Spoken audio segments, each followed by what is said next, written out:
Well, hey there. Good evening, folks. It's good to see you. It is good to be seen by you. Welcome to a Wednesday and a very special Wednesday here on the Delver's Dungeon. I, of course, am your happy hirsute Harry host, Bill Sylvie, aka the Dungeon Delver, coming to you live, loud and clear from the swamps of sunny Central Florida. And how the heck is everyone this evening? I see y'all lurking out there. Y'all can say hello. I don't bite much, but anyway, guys, welcome one and all, and let me impose on you, if I may. If you haven't already, would you please do me a solid, just a little favor? Just it does, I promise you, it costs you nothing, not even at today's prices. Click the subscribe button and click the bell icon for notification. And if you do click the bell icon for notification, guys, please make sure you are white belled. Make sure that you are make sure that it is correctly done, because there are people, now granted, I did take a couple of days off on the shorts production, but there are people saying, I never see notifications about the shorts you do, Bill. I only stumble into your live streams, yada yada yada. So please do make sure that that when you click the bell icon for notifications, that it is filled in white, because YouTube, you know how it goes.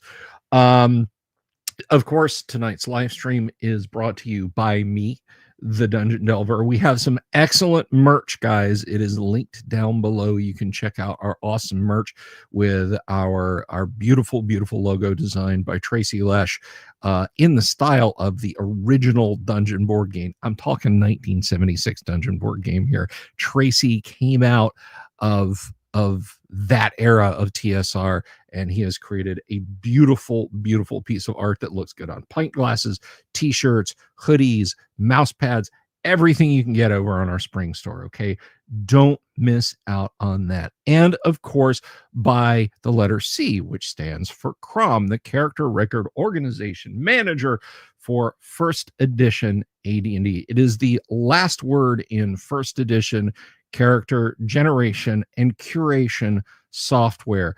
And if you're interested in that, if you'd like an easy to use, easy to learn first edition character creation package, shoot me an email, bsylvie@gmail.com, and we can discuss things. Because guys, go from 10, 15, 20 minutes, a half an hour, longer if you're introducing someone to the game, to create a character, to literally 3 minutes. We've done it right here on this show with the most complex multi-class characters.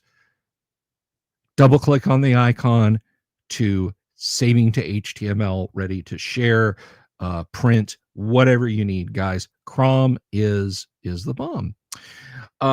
So there's that. Now, one thing, hey, Lord Misfit, good to see you. Laura loves New York.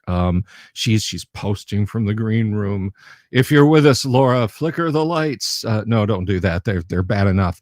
No, but I do want to mention it is the birthday of Kyle's youngest, so he's off doing dad stuff. I mean, we do dad stuff all the time as dads, right? But he is tending to that. So happy birthday to the youngest Viking hat, and hopefully we will see Kyle next week. Hopefully that will be a thing that happens. So and of course, as always, if we have time, Blues Traveler tonight, but I don't know. The schedule's pretty tight. Now, tomorrow night, of course, is Thursday. We have got a kind of a double whammy. Thursday, I'm gonna be talking the latest addition to Crom. Guys, the update last week is nothing on the features that I have added that you're gonna love. Whether you're going to buy Crom tomorrow night or you've already purchased Crom, the updates, which are free, they're always free, are going to knock your socks off. And we're going to talk about the GWOC, the Great Underground Online Gaming Convention, guys. You don't want to miss that. It is an entirely free TTRPG convention, and it's held right on Discord. so your travel charge is nothing, your hotel charge is nothing, your badge cost is zero. Snacks and drinks, that's up to you. That's what you've got in your fridge. You're gonna have to deal with that. Look, I can't do everything for you, okay? But what I can do is provide some awesome guests, and we have got a great one tonight. Now this lovely young woman I met over on X, formerly Twitter. She has a YouTube channel that you can find. It should be linked in the description below. If not, Laura, I promise I'll take care of that. She is a star of film, of television, of stage, and I'm so excited to have her back because one of her pastimes and the first interactions that I had with her was talking about TTRPGs. She's an old school soul in a 5th edition world. So everybody, please put your hands together for Laura and Daniel, appearing now on my YouTube channel. So let me just put these on, and let me click this button, and let me welcome the one and only Laura Daniel. Laura! I love that intro. Oh my gosh, Bill. I have been practicing that all week. I was like, what can I do? And I would say, hey, clip that. You can use that, but A, nobody wants to hear me sing, and B, I think Barry Manilow's people would be all over me for that. But anyway, how are you and how have you been? I am good. I am so glad to be here in your dungeon, so to speak. I have Candlekeep behind me, so we're representing different aspects. Oh yeah, excellent. Oh my gosh, how are you doing? I'm doing great. It's been a hot minute since we have held forth on things Dungeons and Dragons, but I'm doing pretty good. Channel's rolling along. I discovered that that secret sauce was short, so it's blown up a little bit, but yeah, no, things are just keeping on. And I really super appreciate you taking time out of your schedule to pop on the show. Oh my gosh, hearing you talk about all those different programs reminds me to I gotta get into Discord and I gotta do that. There's only so much you can do in a 24-hour day. You gotta sleep in there somewhere. Oh, yeah. Tell me about it. It's like, I was up in Philly. I was up at Page, Philadelphia Area Gamers Expo back in January, and I had back when there was a foot of snow on the ground. Although I guess it's pretty cold up where you're at now. Yeah, it is. Yeah, I'm in New York City, but you know what? I was out grocery shopping with my husband today, and it's so well taken care of. The streets are amazing. The snow, excellent. It already feels like it's melting, So although Central Park, from what I could see as I was walking by, looked great. I got to trek out there and take some footage, but no, we're doing okay. I thought Pennsylvania Wonderful. might get hard too, but I'm glad everyone is okay. Yeah, I got up there, and now I'm a Florida boy, so I step out into 9 inches of snow on the ground, and I'm like, well, this is how I die. This is like Nicholson at the end of The Shining, just sitting there with my Dungeon Master's Guide in it. Right, right. I'm from California originally, so I'm from Southern California. That's right, yeah. Oh my gosh. Usually at this time of year in New York, I'm like, God, I miss my palm trees, But I've been here for many years. Yeah, I think it was I think it was, oh gosh, was it before or no, it was before you were on the show the first time, because you were first here actually almost exactly 2 years ago. It was like February of 24. Yeah. It feels like it was last year, but Yeah. It's like I tell everybody, last week was a hell of a month, but yeah, so I had gone to GaryCon the previous year. You know, I got up there and like the low was 49, which I mean, we have cold snaps here in Florida, 49 degrees. Yes, it's not horrible. I'm not going to die. And then the first couple of days, you know, it was kind of chilly. And then because I think we got there on Wednesday, and then on Friday, they're like, yeah, we got we got snows blown in out of the plane. It's going to be a foot of snow on the ground. I was like, wait, you what? Yep, So there you go. the last couple of days, the last couple of days at GaryCon, we did Uber because as Mrs. the Dungeon Delver said, we're not going to inflict our southern don't know how to drive in snow on these poor Wisconsinites. So That's yeah, probably don't not smart move. yeah, not a big fan of the cold, but enough about the weather. We can't do anything about that. But anyhow, so now you had a project not too long ago, and you and I talked about it a little bit on social media, and of course, it's no big secret. People, in fact, you should check it out. Was it the Christmas letter? Yeah, you're right. When you and I had spoken, I was waiting for the Christmas letter to come out. So I had a really fun, juicy role playing a villain in this movie called The Christmas Nice. Letter. It had Chevy Chase and Randy Quaid, so the old guys from the original Christmas Vacation, and it was so Wow. lovely. The writer really loved what I was doing, so he wrote more for me. So I was so happy. I got all four of my scenes ended up in the movie, which is so rare when you're supporting. Usually things get cut, and so I was really happy. I got a nice reel out of that, and that was, yeah, it was really cool to work with such great people. So it That is started. Oh, go ahead. no, I was just gonna say that's wonderful because, like you say, you know, as a support, that's usually where they say, "Yeah, I think we can let this go." You know, I think let's. But your suggestions and your extras and stuff like that, that's fantastic. Good for you. Yeah, it was very fun, and it was a great team. It started as an independent film, and then it just really kind of ballooned up, which is great. It since it was still people really aren't hitting the theaters as much. I mean, depending, unless you're like Barbie. Mm. But it was all over, like on Apple TV, on Amazon. I think it's still out there and that sort of thing. So it's always nice when the holidays hit.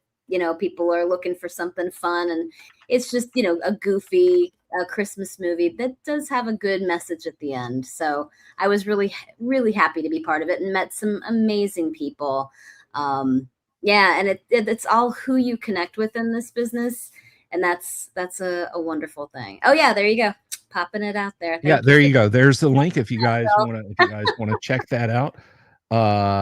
You know, or whether you want to scope that out for a little chill out movie or save it for the holidays, there it is. You should absolutely give that a look. So I have to ask the question, Sure. because I'm going to ask the question. Did you meet anyone who games on the set?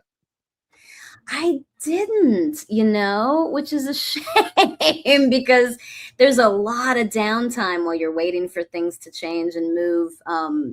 You do Mhm. your piece, the acting, and then the crew is all over the place resetting and doing lights and that sort of thing. And no, I didn't meet any gamers. I was so bummed. But I will say, like you have had this lovely growth here on YouTube with shorts. I had this kind of a boom on TikTok. I've got about 25,000 followers. It just happened like in these past Excellent. 4 months, and so I started sharing my D&D stuff. Oh,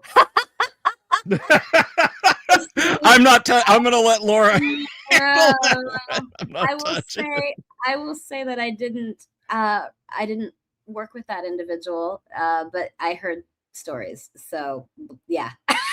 I don't know if that answers your question, but everybody was really lovely and gave their all. But That's going back awesome. going back to TikTok, I've been starting to share my D&D stuff there, and it's been so cool.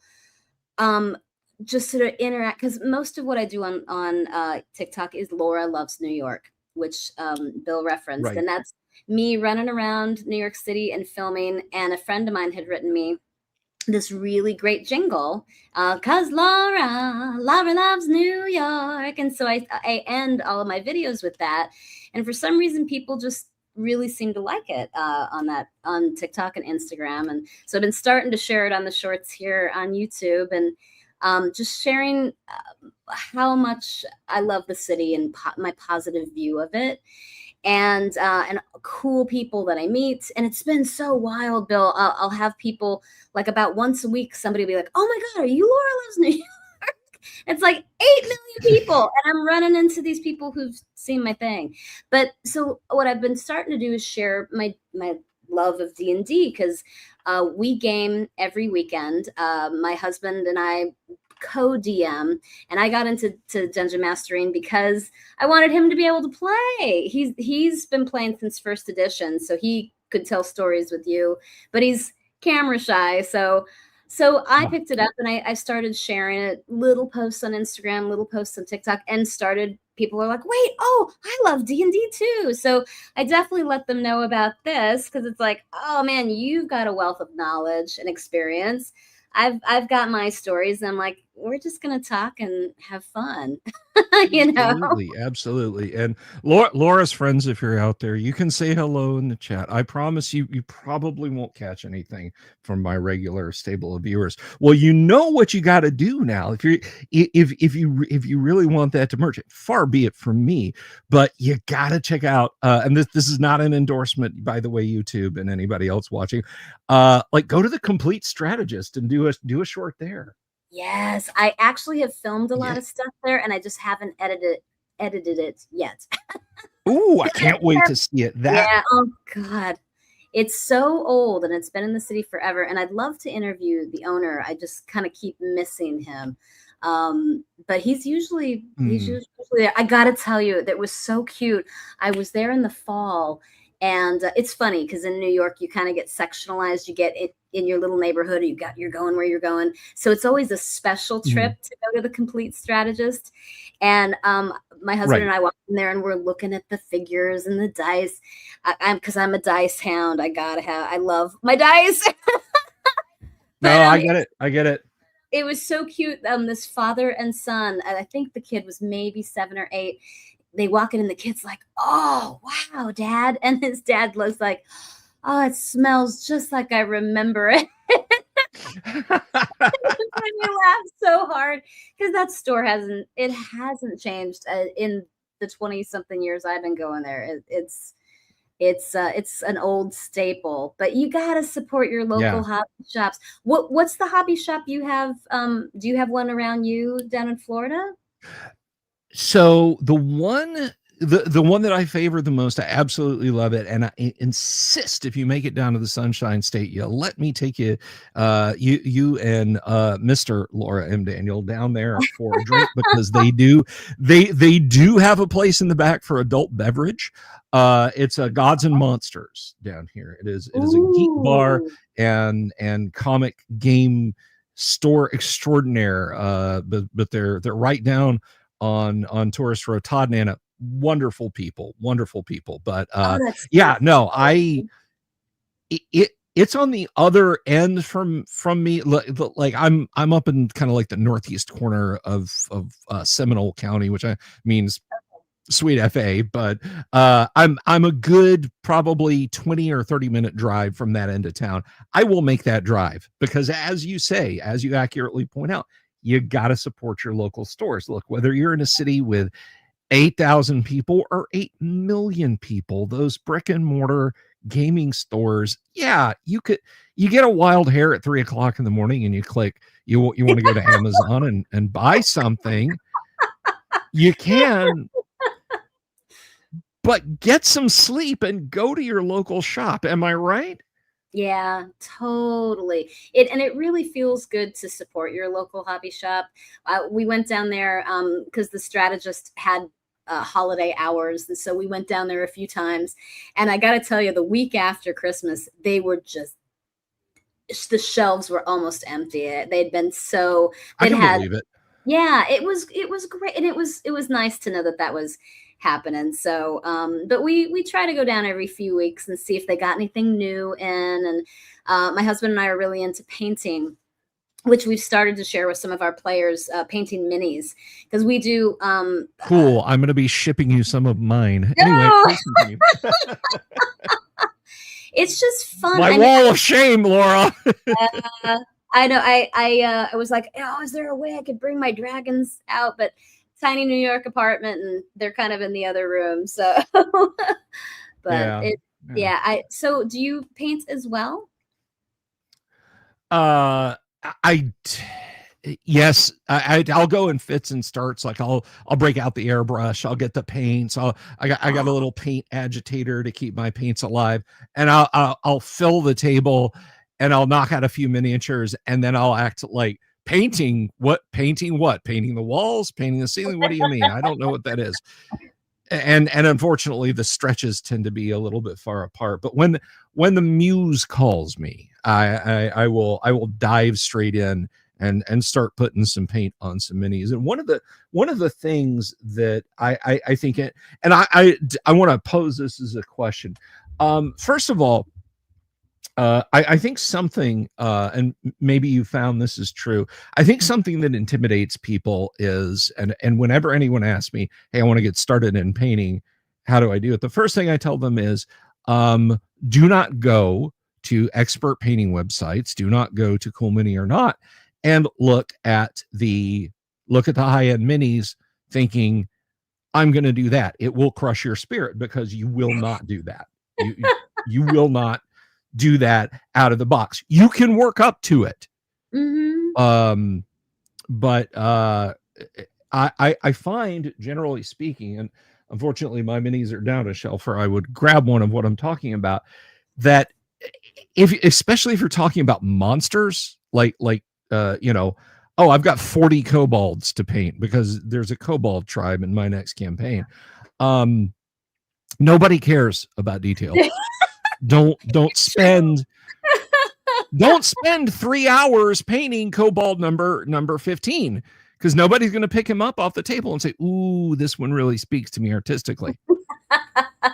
And I was going to say, we did just get a mini that is already painted, and it's 3 kobolds in a trench coat, and I cannot wait to use that. Can't wait to use it. Just gotta figure out the right time. I love the 3 kobolds in a trench coat, or 3 kobolds, 2 goblins, however. And Ridward's like, well, now I want to see kobold number 15. Maybe someday. Right? But no, I find, and you tell me, do you find that when it comes to hordes of monsters, just hey, I've got I've got 3 I've got 3 manticores I've got to paint up for a game I'm having tonight. I had that exact situation happen. I have 3 manticores. I want to paint these. The game is tonight. And I painted them in a total of 20 minutes because I slot painted. It literally just a bunch of brown, inked, and then dry brush highlights everywhere. It's what I tend to do if I'm going to be, if I have like a horde, or I love having, Cecil B. DeMille, I love having lots of NPCs. So what I will do, I now have enough of them. I have a lot of town folk. A lot of them are not painted yet, but I'll just put them out. But what I had done during one of my Chris Estrades is I just did a bunch of little paper cutouts, and I just put them all over the map. And my players were like, oh, no.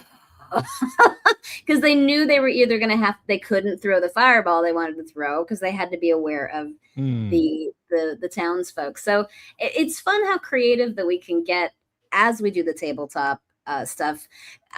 Because I also had done it online during COVID. Had done a lot of Roll20 stuff, and that's easy, where you just copy paste, and here's all your little, all your little icons, and you're good to go. But I really am loving getting back to the tabletop gaming and the terrain. There's so much great stuff out there, and it's really fun to Oh yeah. unleash your creative spirit of.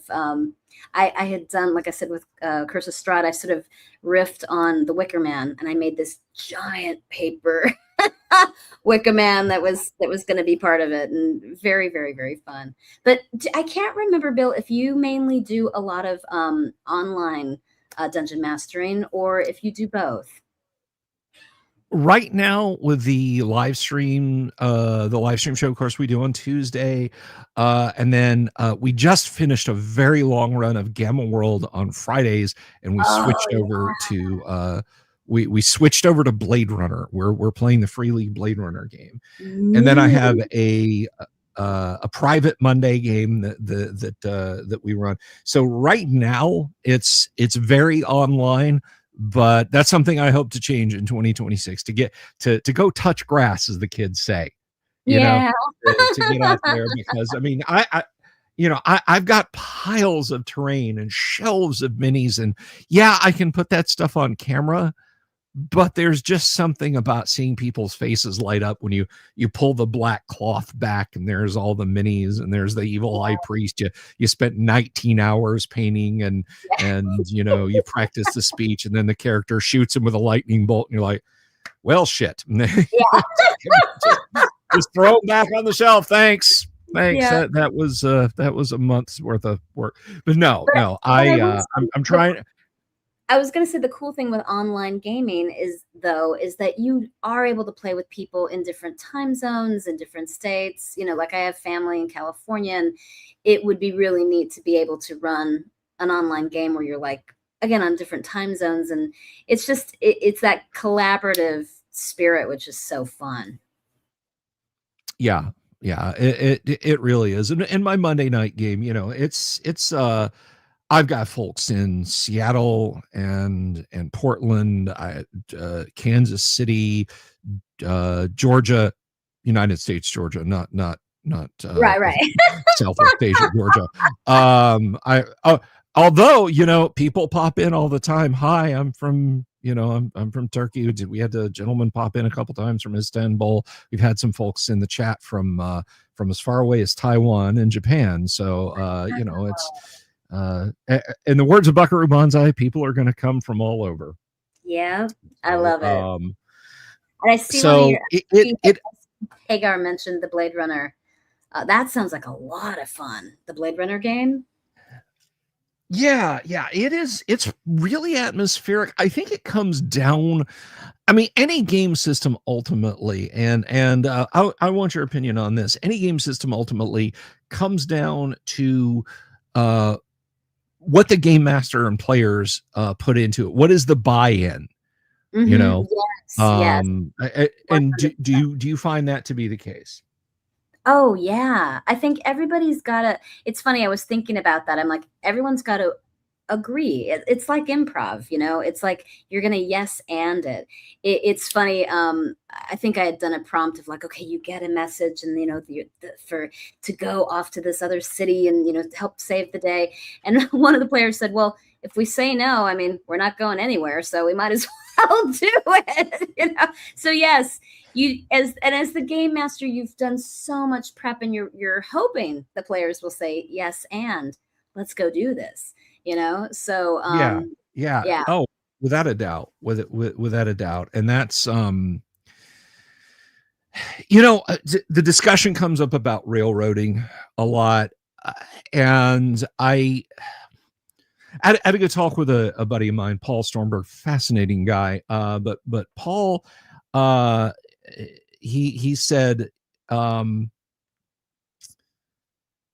what Gary once said to him was, about on the topic of railroading was, Paul, at some point the players agreed to get on the train. So it's at some point there's a juncture where you kind of got to say, and you're driving down the highway, right. how did you get there? How did it happen? you're driving down the highway. Don't worry about it. This is what's going on. And there are games that are conducive to a, you wake up in the morning, you're in your village. Where do you go? What do you do? Here's the world. And then there are games that are more conducive to, you're going to start in this place, in these conditions. These are your characters, and now go. But as I always say, and you as a DM, you know this well, no DM's plan ever survives contact with the players. Never. It always, and something that I love is because thinking of what you said about railroading, it's really true.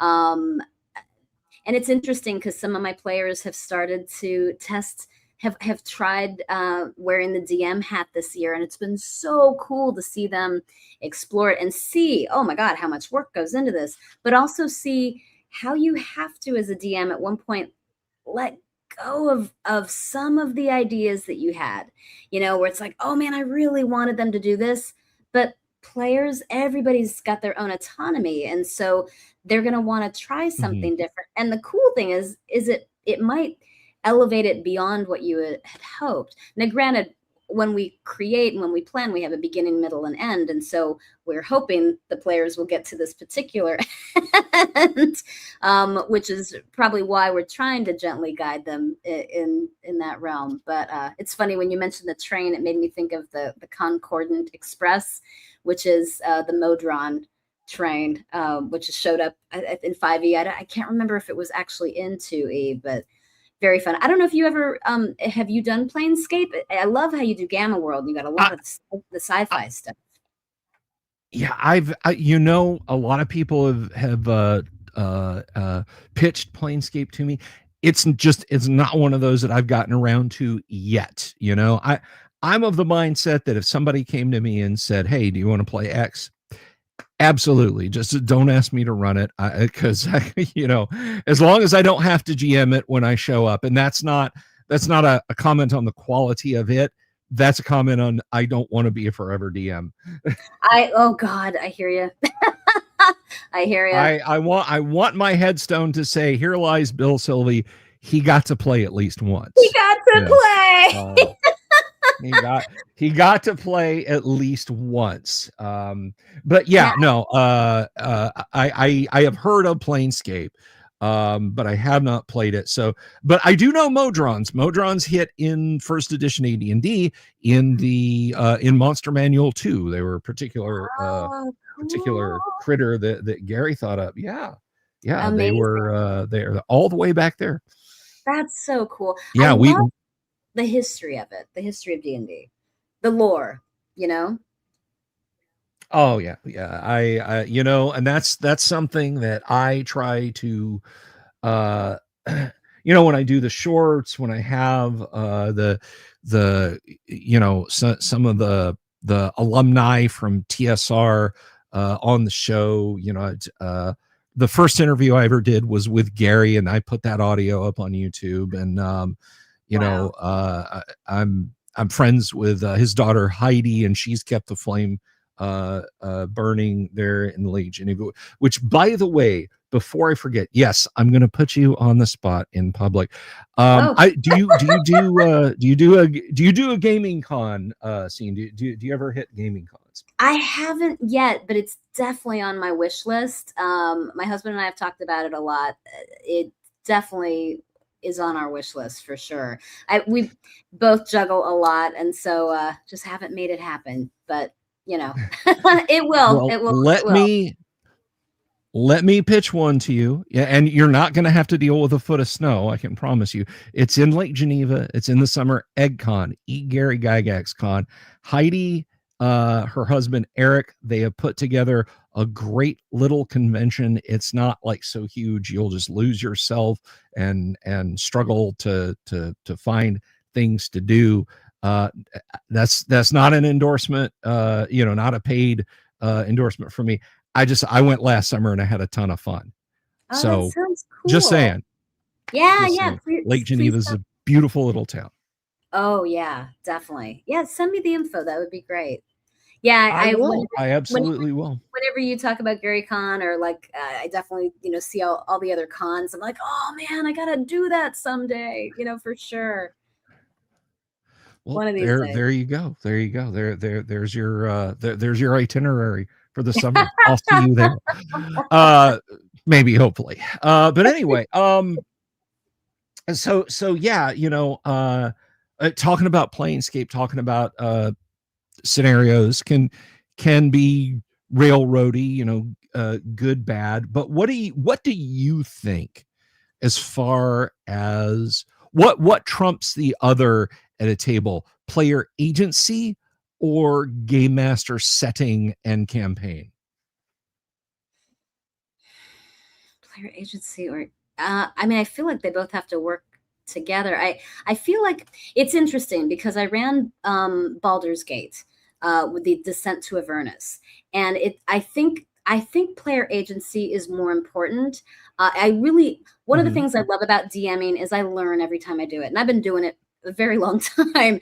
But my players always surprise me, and with Descent to Avernus, um, I had players that were mid-level, so I sort of moved them in. I had skipped the initial Baldur's Gate place and just were running a Candlekeep adventure, so it fit well in there. But I think even with the beginning of that campaign, it's hard to get people to care about a place they haven't been to. And in that adventure, I noticed that a lot of DMs talked about it. It's like, gosh, I can't seem to get my people to care about this town that's been sucked into hell, you know? So I think so. I would say I think player agency is really essential, because what I discovered with that situation is I went into the backgrounds and the personalities of all the character, the PCs, and I was like, you know what, Mhm. this warlock will really respond to seeing a child in trouble. The druid will really have a gut reaction to, oh my gosh, the tree is burning. So I had to really make it personal for them, so that they could, because they were sort of falling on the okay, yeah, this town's in hell, and why are we here again, so I besides just continuing to tell the story of, oh, you're trying to save this fallen angel and blah blah blah blah blah, it had to really come down to to player agency. Why were they involved? What was really going to impact them and give them character growth, in addition to this big epic encounter? And so it always comes down to, every adventure I run, even if it's a one shot, how is how is this going to impact the players? How is this going to, again, spur them on and help them grow? What are they gonna discover about the characters that they've crafted from level one, from a session Mhm. zero? I want to give them agency. I want to give them growth while I am telling the story. I don't know if that answered your question or if I kind of went off the rails, but that's No, where. no, no, no, no, no. I think, and Runeward Gaming there was saying that I think you have to balance both, and I think that's the essence of it, is that you do have to balance both. I mean, there's a lot of people who take just the ultimate sandbox approach and do an open world drop in drop out kind of massive, the world runs at real time whether you're playing on this day or not, my campaign world is open and things are happening, kind of mindset. And I feel like that can definitely lead places. But at the same time, you might have a personality type B. Is that still a thing where oh, this guy's a real type A, this guy, I don't know, but anyway, you might have somebody who's like, you know okay, I'm in this forest. What okay, what do I do? Yeah, Well, you can do anything. you can do it. Yes, and I'll that. wait. Yeah. And sometimes, I mean, I think that's where you could take railroading in a certain way, where sometimes just a gentle nudge of like, hey, remember, you have this ability. My players Yeah. laugh, they all work in the corporate world, and so oftentimes you're just brain burned when you get to the table, and so it's funny. One of my friends keeps saying, it helps to read your character sheet. It's like, oh, I forgot I had that, or oh, I forgot I could do that. But in their defense, we are often, like I said, I co-DM with my husband, so he'll sometimes run a campaign on one weekend for a whole different set of characters, and then I have one that I'm running the next weekend for a different set. So sometimes it takes a little bit of shifting, but yeah, just to gently remind them of like, oh, well, you can do this. If they're like, well, what do I do? I don't think it hurts to say, well, as a pally, you could do this, or, or roll an insight check, or, something like that, to just try to go inside and remember what you can do. Sure. Yeah. And I mean, you can, you can bait the engagement hook for your players, and it's not a crime. It's not like you're saying, like, just give me the controller, I'll finish this level for you. It's not like you're doing that, you're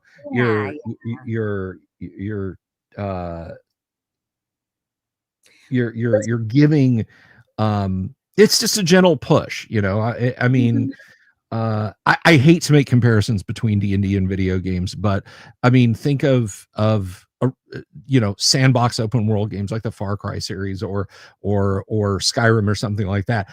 It's not like the game boots up, there's no intro screen or anything, and you're just standing in the middle of a jungle or on a tundra plain and just nothing, just a compass, like, and the game's just mute from that point forward until you go somewhere and do something. Yes. There is a little bit of setup. And I mean, even Gary, you go back to one of his first ever published modules, The Tomb of Horrors, which I did promise people that I would not inflict on you tonight in solo play. So you're safe. Did you like, though, that I found our first edition Tomb of Horrors?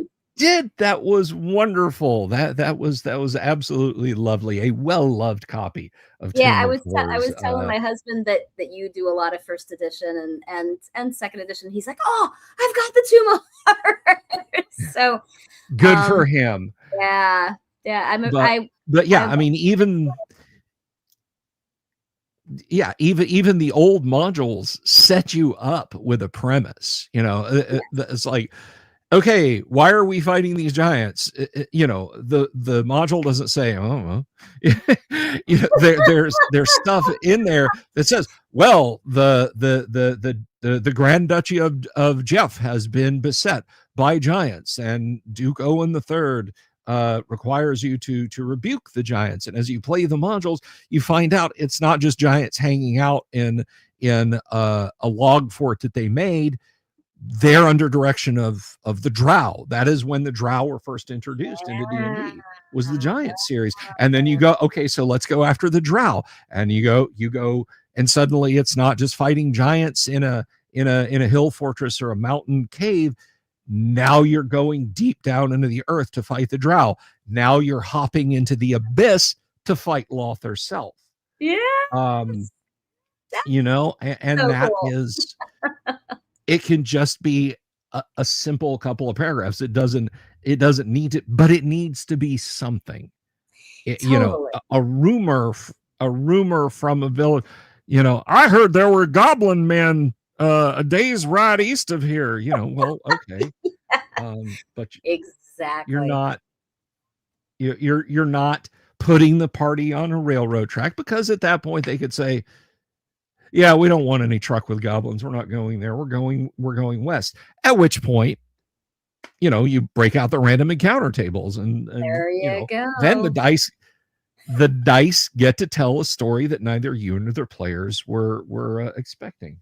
Isn't that, it's been interesting. I've been teaching my nieces, who are 7, a sort of truncated version of Dungeons and Dragons, and they love it. They get very excited about it. But I will say, when they roll a 1, they are just crushed. And I'm like, hey, even my monsters can roll a 1, So the dice always tell a different tale. I love, oh gosh, I missed who said it, but somebody said, what? It's not about the loot, right? That's Jorge, that yes. that can often be a fun hook too, of like, oh, there's this amazing treasure. And if you go, I'm thinking of like White Plume Mountain. I can't remember how it starts, but I mean, I know as a player going to try to get Whelm or Wave, I'm like, I want one of those Yeah. weapons, you know? Yeah. Well, Wayman Black Razor. And the reason you're going to get those is they were stolen. Yeah. That's it. That's the premise. Okay. Corruptus sent agents into the city of Greyhawk and stole these items, and the owners want them back. Now, whether your players give them back, but that's entirely up to them. I had a player retire a character because the party was like, yeah, we got Wave Whelm and Black Razor. We're going to take these back to Greyhawk. And he private messaged me and he said, I'm not taking Black Razor anywhere. Me and Black Razor are going over the horizon. Oh, and so in my players did the same thing. Yep. They're like, I'm taking this sword and I'm going on my own. Yeah. Yep. And that was it. That was you know. But yeah, sometimes it can't just be the loot. Yes, the javelins of lightning. Oh, right. Oh, those are amazing. I have a question for you, Bill. So because I don't know, I have an answer for you. Since I don't know first edition, I do remember fondly loving the psionic battles that came about through Dark Sun and a lot of the Illithid adventures. Like even there was some really great Bluet Spur, one of the realms in the Dark Realms. Did psionics appear in first edition? I mean, I've been sad to see them adjusted so much, but like I said, my husband and I were talking about it, and he's like, yeah, but do you remember? Because we even had like the psionic cards, like, you know, you had your Tower of Iron Will and all these different things. Mm-hmm.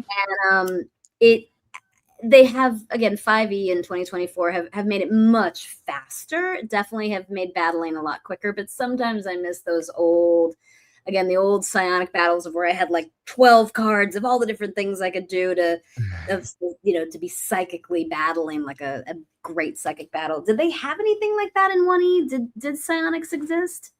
Psionics appeared here. This is actually original D&D from 1975.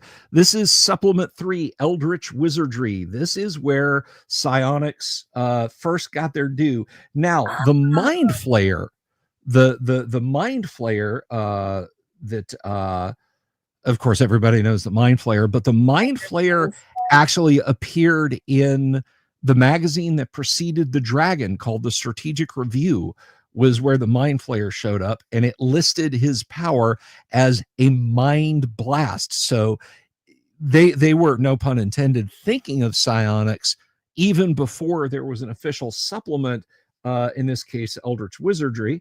And I can't show all the cover, but oh man, yes, you gotta Eldritch Wizardry. take a picture of that and send that to me. I swear I need to see it. I will send you Eldritch Wizardry. But and what's funny about this scandalous cover, and I'm only not doing it because of YouTube. But this was a 17-year-old girl did this cover. A young lady, Deb Larson did that cover, and I'll send you a link to that. But yes, psionics back in the day started officially in Supplement 3 Eldritch Wizardry. Now, again, the Mind Flayer and its Mind Blast, I believe that was in Supplement 1 Greyhawk, but other than what the Mind Flayer could do, there were no other psychic or psionic powers. Let me see here. I have one of my copies of Greyhawk up here, I believe. Let's see. That's Swords and Spells. And by the way, Laura, in case you or anybody else was interested, most, if not all, of the supplements are still available on Drive-Thru RPG. Yes. Yeah, they're great. You can get those. They did change the cover art, and that publishers, please don't do that. Please don't change classic cover art like that. But anyway, so I will have to see here. I just was curious because I always loved playing a psionic, and it was always fun to see people.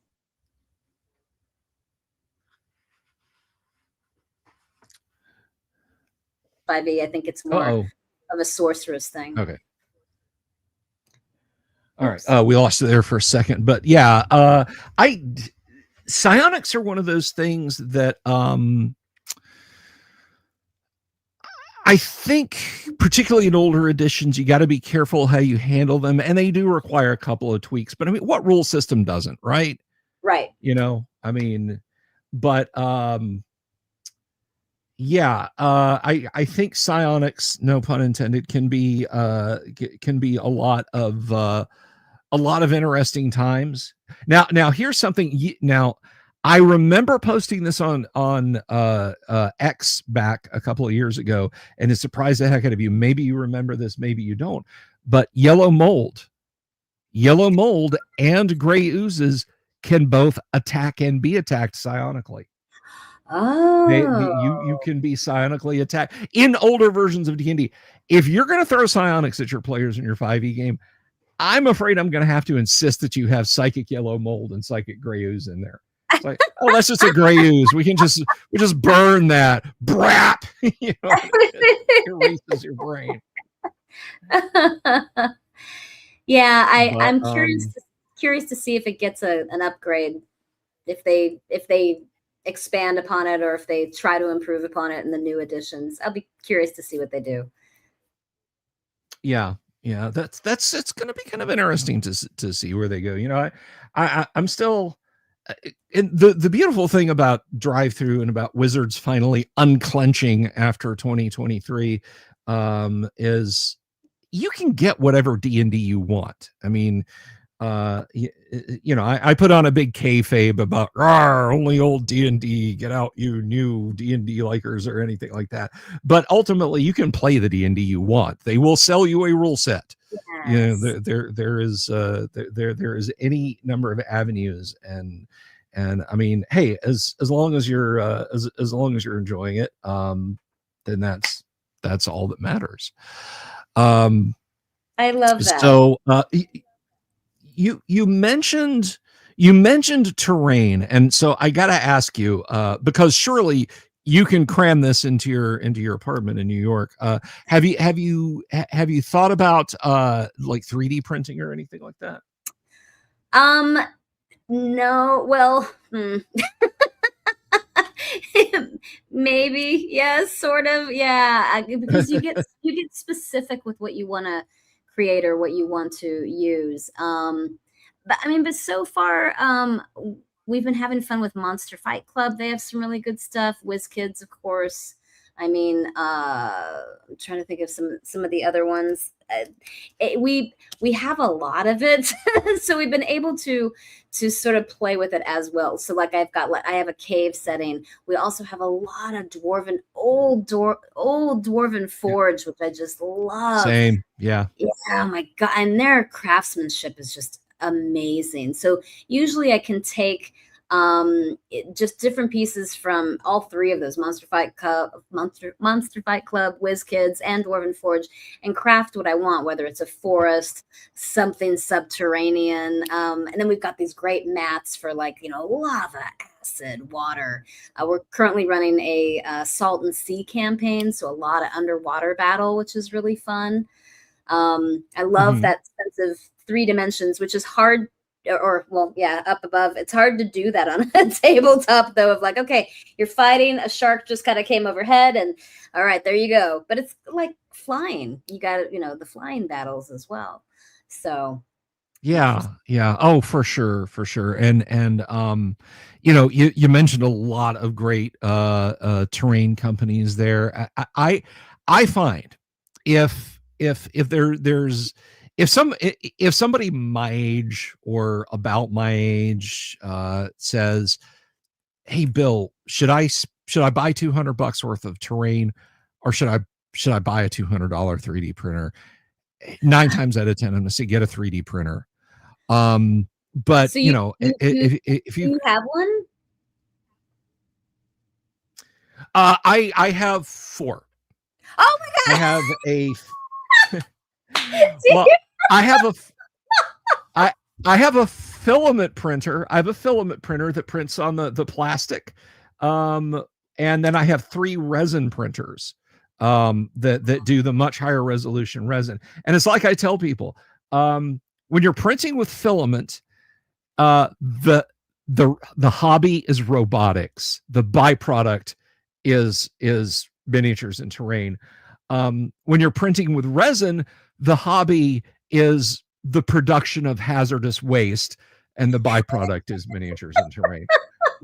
Resin printing.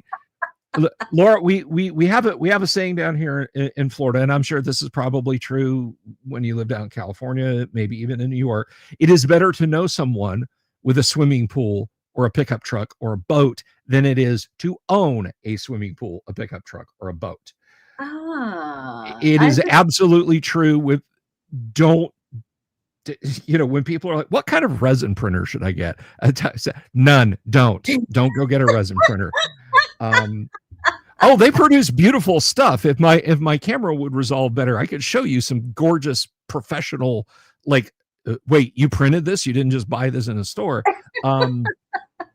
But resin printing involves handling volatile organic chemicals. You have to be covered head to toe in PPE, and you have to be in a ventilated room to handle phenolic resin.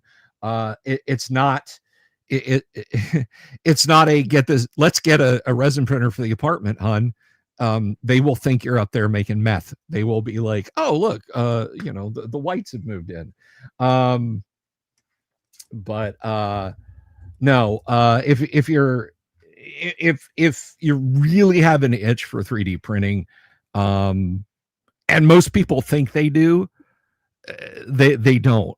Oh, I want a 3D printer. No, you want free, cheap 3D printed stuff is what you want, which you can get from the library. I don't know about the New York City Public Library, but our libraries down here will absolutely print stuff for you for just a few bucks. That is so cool. I am sure there's got to be something like that in the city. There has to be. Oh, a maker space, absolutely. You could just reach out to Laura. I'm going to tell you right now, if you ever stumble upon an STL and you're like, oh my God, this is gorgeous, I have to have it for the tabletop, reach out to me. Okay. My printers are idle most of the time. Okay, I will. We actually have so many minis right now. Yeah, somebody had mentioned the old Ralph Partha, and it's like, I've been collecting these for a very long time, so we still have some of the metal ones. I don't know if that's kosher to say, but gosh, some of the no, it's fine. I don't mind. It's some of the craftsmanship is so beautiful. I have one that's this beautiful little witch, and she looks so much like Tasha but Igwilv. I know Igwilv. Yeah. I love her story. Her story is so interesting. It is fascinating. And I adore Gary's lore behind them. Igwilv and poor Drelsna. She is. You can feel bad for as evil as she is, and I get it for players who are just like, she's a vampire.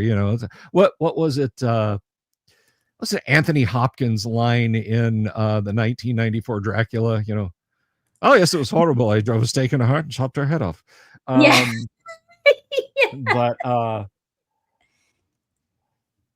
let's see. Robert Phillips dropped me an email about that.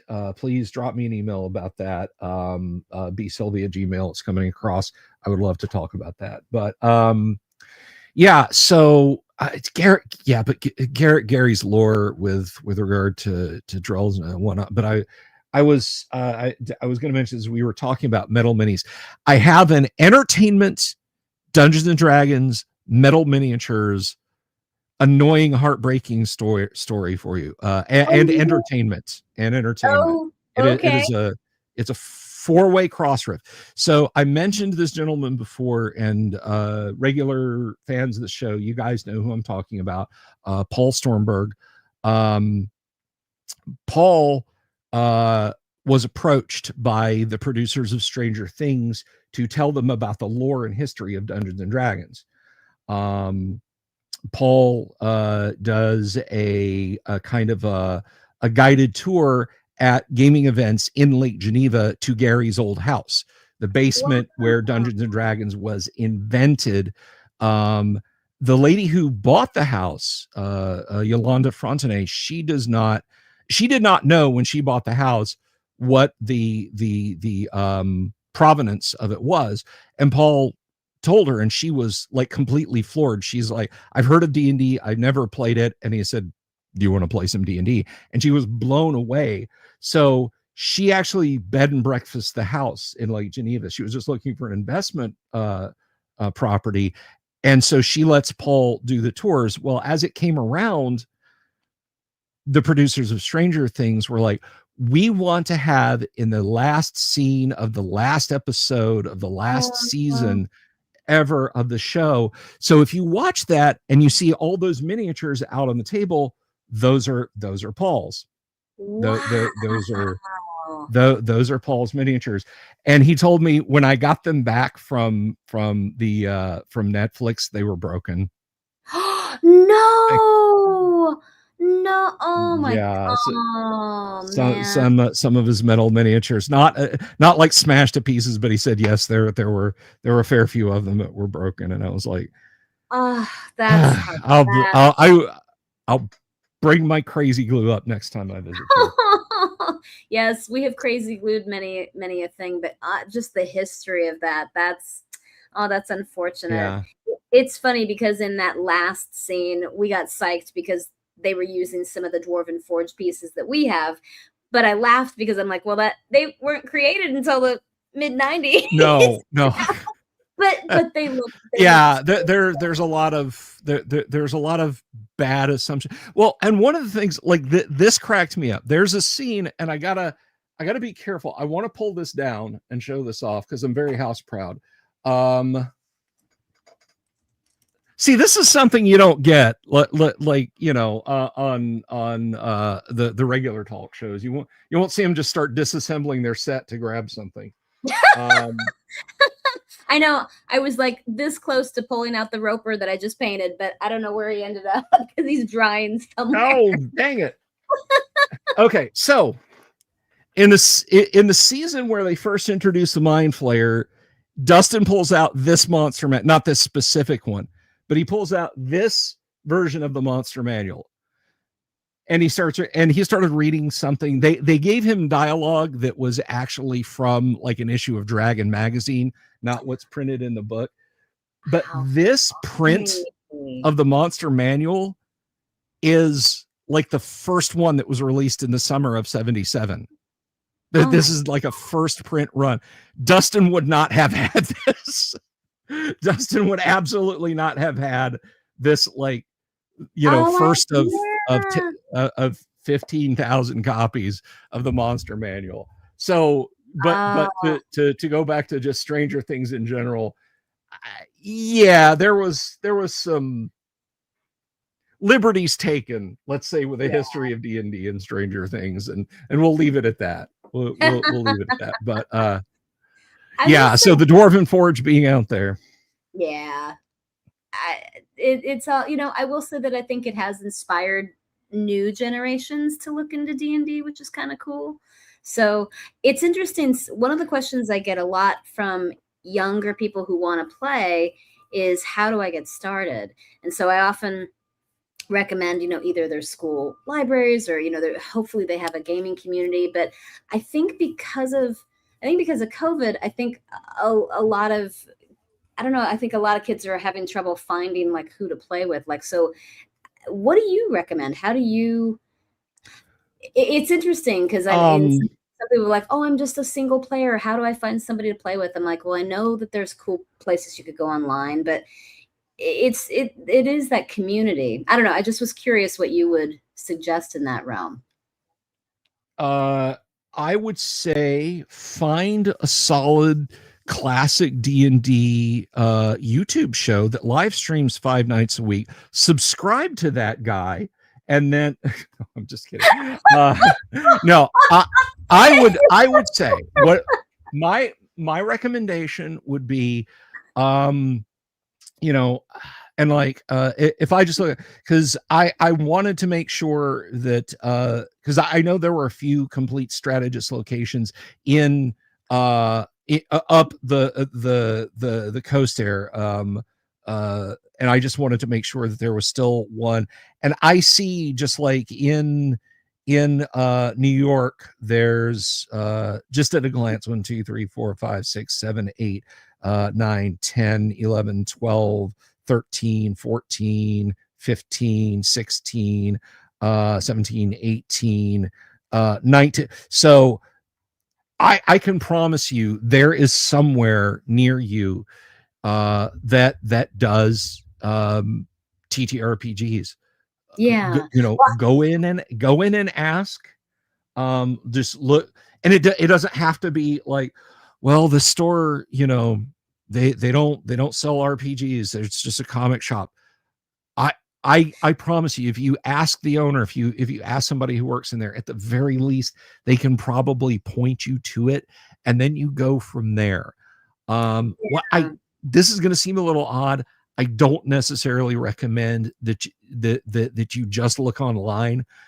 Go to some place, particularly if you're a younger person, go to some place where you can have a buddy or a parent, a sibling, you know, an older sibling to come down with you and just scope a place out. Just start simple like that, and don't get too caught up in, you know, oh, well, you know, I guess I got to have a miniature, and I guess I have perfect system mastery. So, you know, I don't drag their game down. I think particularly younger gamers, you'll find that old neckbeards like me are a lot more patient when it comes to introducing folks to games. Orbital Air, local pop culture conventions. Yeah. That's another one. You know, Yep. you don't have to go to Comic-Con. You don't have to go to Gen Con. You can go to, you know, 53rd Street and 8th Con, you know, with all of 200 attendees, and have just as much fun casting your net to find fellow gamers to get started in. Yeah. And there's a lot of avenues that way. Thank you for that.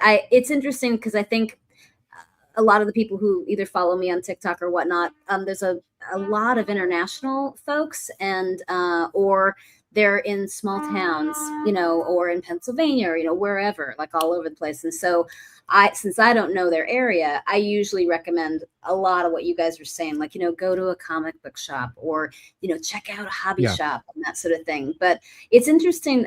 You know, I think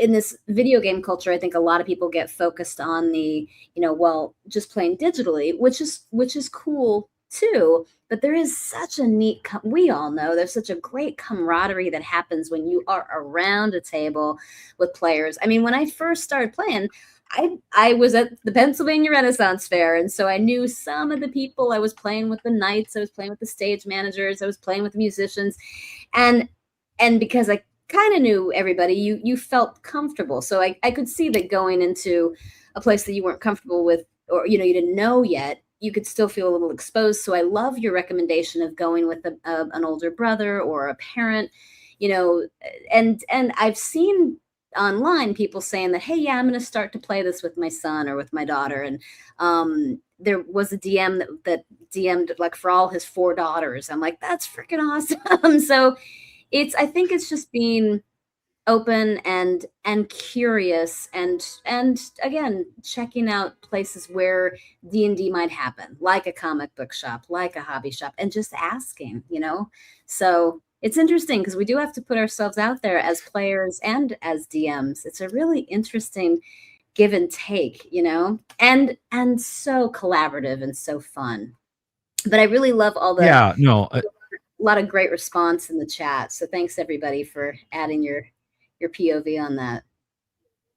Oh yeah. And if you're hanging out in the chat and you haven't already, please do click the subscribe button and the bell icon, because we do this 5 nights. Well, I do this 5 nights a week. Laura actually has a real life, and, you know, doesn't have to sit here and hang out with you nerds. But I love. if you want to do that, you can.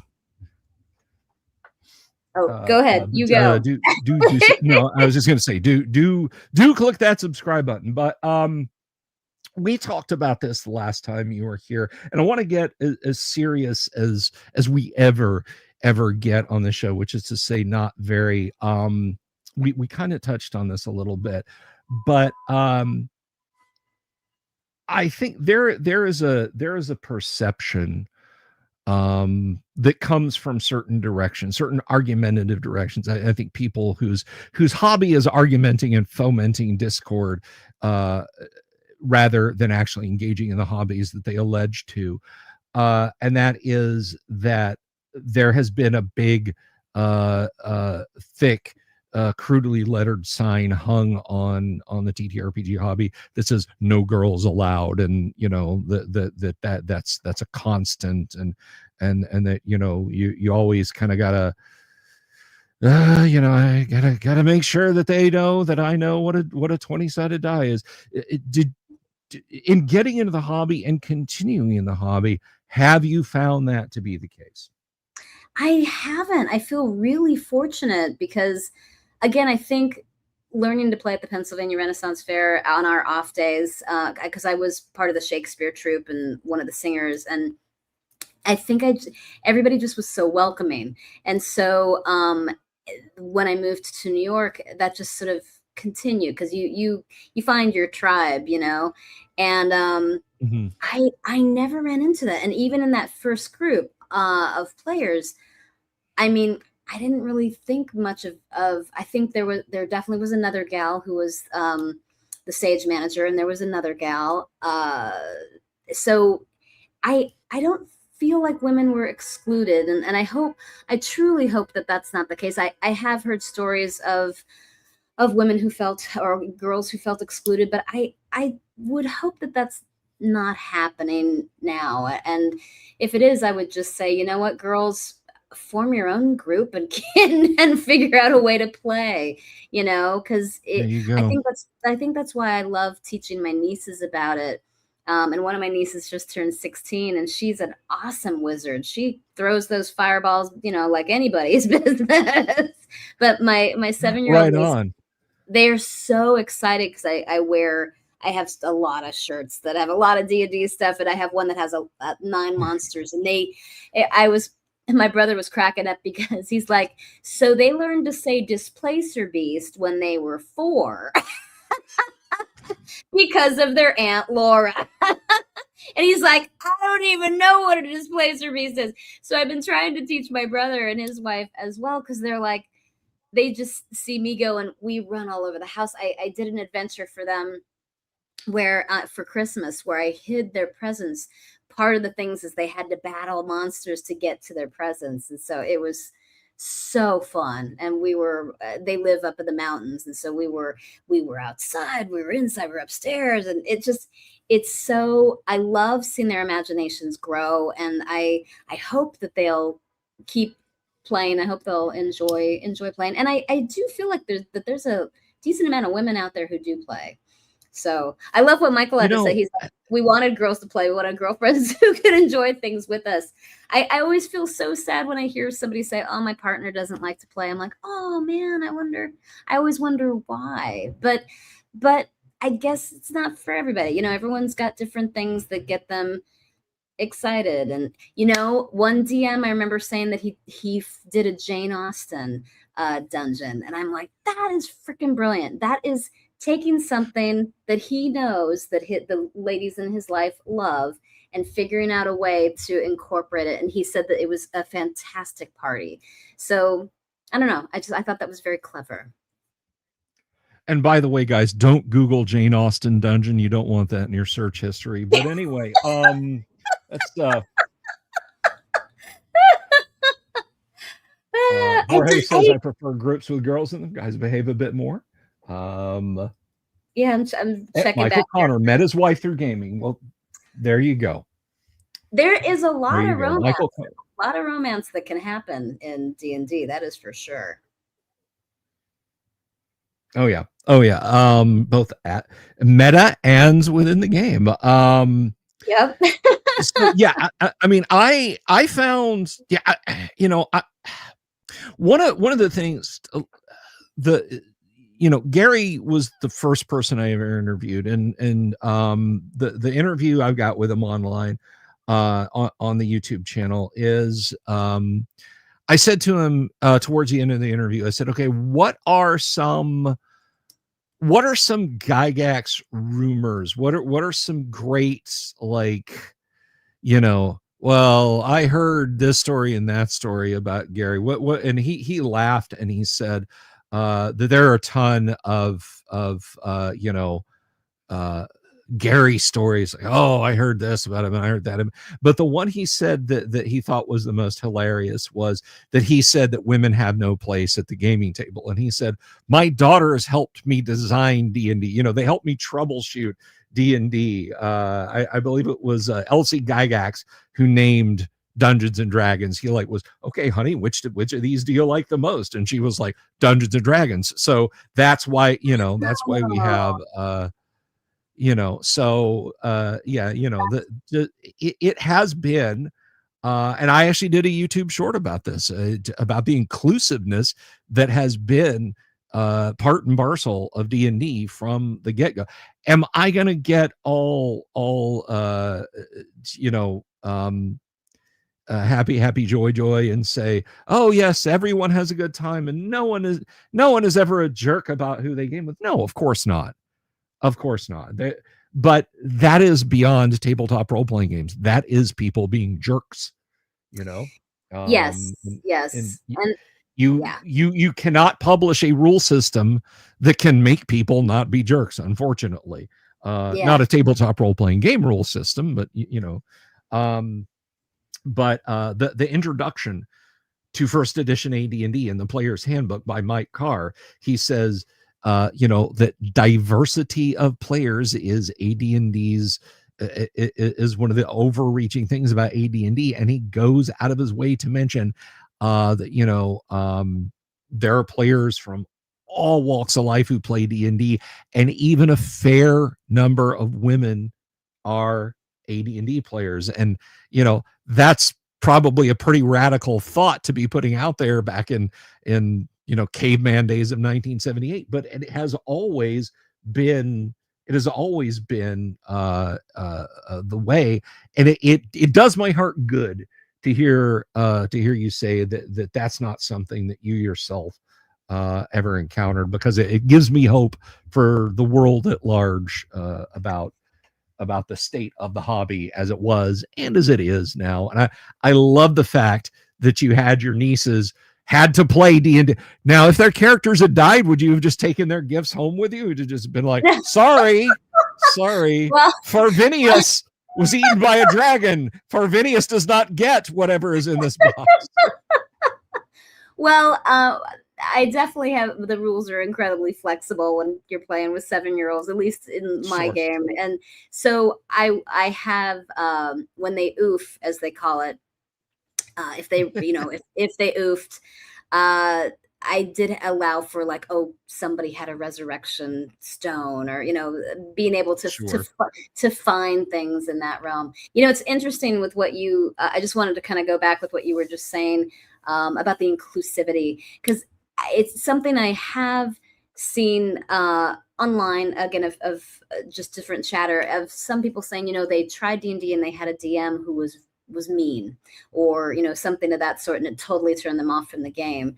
So I hope that, again, that if I think what I had told the player was like, you know what, why don't you try your own game and include some of your other friends in that, because I'm always bummed when I hear about that, about a DM who might have been too harsh. And truly, I will say I have a terrible reputation for killing my players. They tease me about it to no end. And I don't mean to, but I have inadvertently. You gotta be careful killing your players, Laura. I mean, I think that's illegal in most states. Well, I mean, you know what I'm saying. The character. It's always heartbreaking when it happens, when as a DM, I don't know if this is for you as well, when you've been like, oh, boom, I've done the killing blow on this. I'm sorry, this is YouTube, so we should be careful. But when you've oofed one of the PCs, and it's like, oh no, but it actually gives us No, opportunity. I cackle like a son of a bitch when it happens, Laura. But I feel awful when I oof them. But and Rune Weird says that is what makes playing D&D fun. It's true. I mean, as long as you can hide the bodies. It's interesting because what I will usually do is I will then take them on because I love Planescape so much, is then I'll then take them on a different adventure of find the soul, or you can find a resurrection goblet, or just different ways to keep them in the game. Or we actually play that if you hit 0 and then you start to bleed out, there are things you could do to heal them back, and that's what gardens are for. And yes, yeah, times more impactful, Michael. You're right. But yes, what were you going to say, Bill? No, I was going to say, even going back to AD&D, Gary was like, look, 0. Here are options if you don't want 0 to equal dead, on hit points, and I'll say dead. It's my channel. Okay. But if you don't want 0 to equal dead, you've got optionally as low as -10.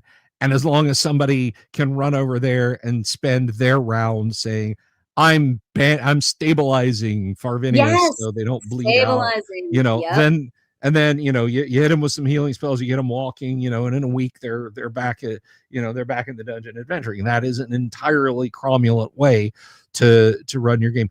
I think that now this is just literally personal nuance. This is not I think it's taken to an extreme in current editions with like, we've got 3 death saves. As long as you make your death saves, just keep making, like, it's okay to let a character die. It can actually happen at the table. I feel like it makes it a little toothless. It is interesting because my husband, like I said, he played 1E, and I love watching him as a player because when his character gets close to death, he kind of lets go, and he's like, you know what? If they die, I'll just roll up another character. And so I love that because I learned from that and go, okay, I really love my character and I don't want her to go, but I did actually die in one instance, and then his character came and stabilized me. So I'm like, oh, thank God. But I was like, oh. but was it Rune Weird who said, that's what makes it more meaningful, is that risk, that knowing. I mean, that's why we play D&D, is we know we don't know if we're gonna survive facing that dragon. I mean, can you imagine the fire breath coming at you? I mean, holy Toledo! It's I guess I'm flashing to Game of Thrones now. It's one of the reasons I love that. Yeah. Oh, did you watch Night of the Seven Kingdoms? I haven't. No, I don't watch much TV, but I will. That is one I've had a couple people recommend to me. I might have to check that out. Oh, it's so sweet. There is anybody else out there watch it? It just has such, again, it reminded me of the Renaissance Fair because there's jousting and there's tents and the knights. It's just, oh my God. Yes, there we go. It's just such great storytelling. So if you can catch it, Bill, I totally recommend it. And the perspective, they put the camera in the perspective of the main knight, this good-hearted knight who's in battle. So you like see stuff through his helm, and it's really, really well done. But anyway, sorry. No, it took us off in some different No, that's okay. I will check it out. I will I'll definitely check it out. So much fun. But to go back to that sort of thing, the one thing I try to tell new DMs this, and I want to hear your philosophical take on this. I try to tell new DMs this. I'm like, look, you can kill characters left, right, and center. It's easy and it's hilarious, and it can be fun. The trick is not, you don't even have to do anything. Sometimes they will find, you can leave your characters, say, all right, you're going to spend a turn, that's 10 minutes in this room with, there's nothing in there except you guys have your peasant clothes. There's a flint and steel and a torch and 4 barrels of oil. I'm going to go get a slice of pizza out of the kitchen. And when you come back, they're explaining to you why they're all on fire. I mean, players will find an absolutely any route to self-destruction. They're like, I don't know, they're like some fragile rare rodent that you have to like buy and watch at all times if you want to keep it as a pet, or they will die. The trick is not offing characters. The trick is keeping them alive long enough to enjoy the adventure. See, I don't tell my players this, and I don't think any of my Monday night group or my Tuesday night live stream group is here watching this, but a bunch of the audience is, and you guys keep your mouths shut. Keep it secret. I am constantly pushing them as hard as I can from traps, combat, the world basically having its hand turned against them. I am always rooting for them.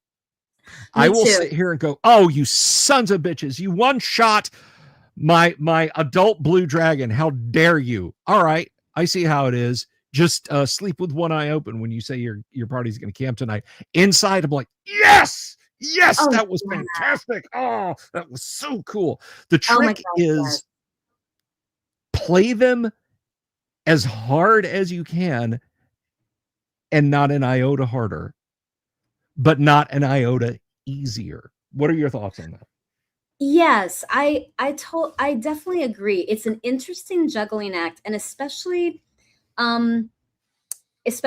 if you know your players really well as friends or whatever. Sometimes I can tell if I'm pushing too hard, and it's like, okay, I need to toggle a little bit as a DM, just because I can tell somebody is taking this personally, and it's my dragon's just going after that character because it's there. So knowing how to adjust is really important. So I agree, and knowing how to challenge our players is important, but also knowing how to support them and encourage them towards their heroism. Because I'm right with you, Bill. Oh my gosh. Like I said, I love playing Curse of Strahd, and I've done a lot of one shots of Strahd. And when they take him out, when they finally triumph, it is so, you feel their joy. And especially, gosh, when there's a critical that happens at the table, the entire table cheers. And even though that means, okay, my monster is dead, I'm like, yeah, you guys did it. Or if they come together and work as a team in a really clever way to do reconnaissance or to do whatever.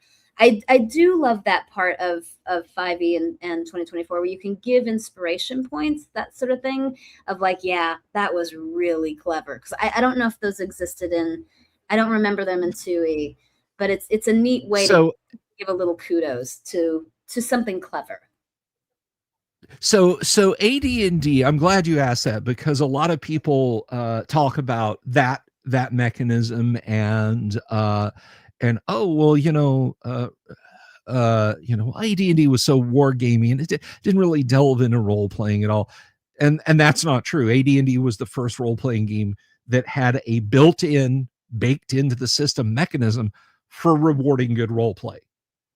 If you play your character exceptionally well, they basically, Gary said, you as a DM, give that player a rating score.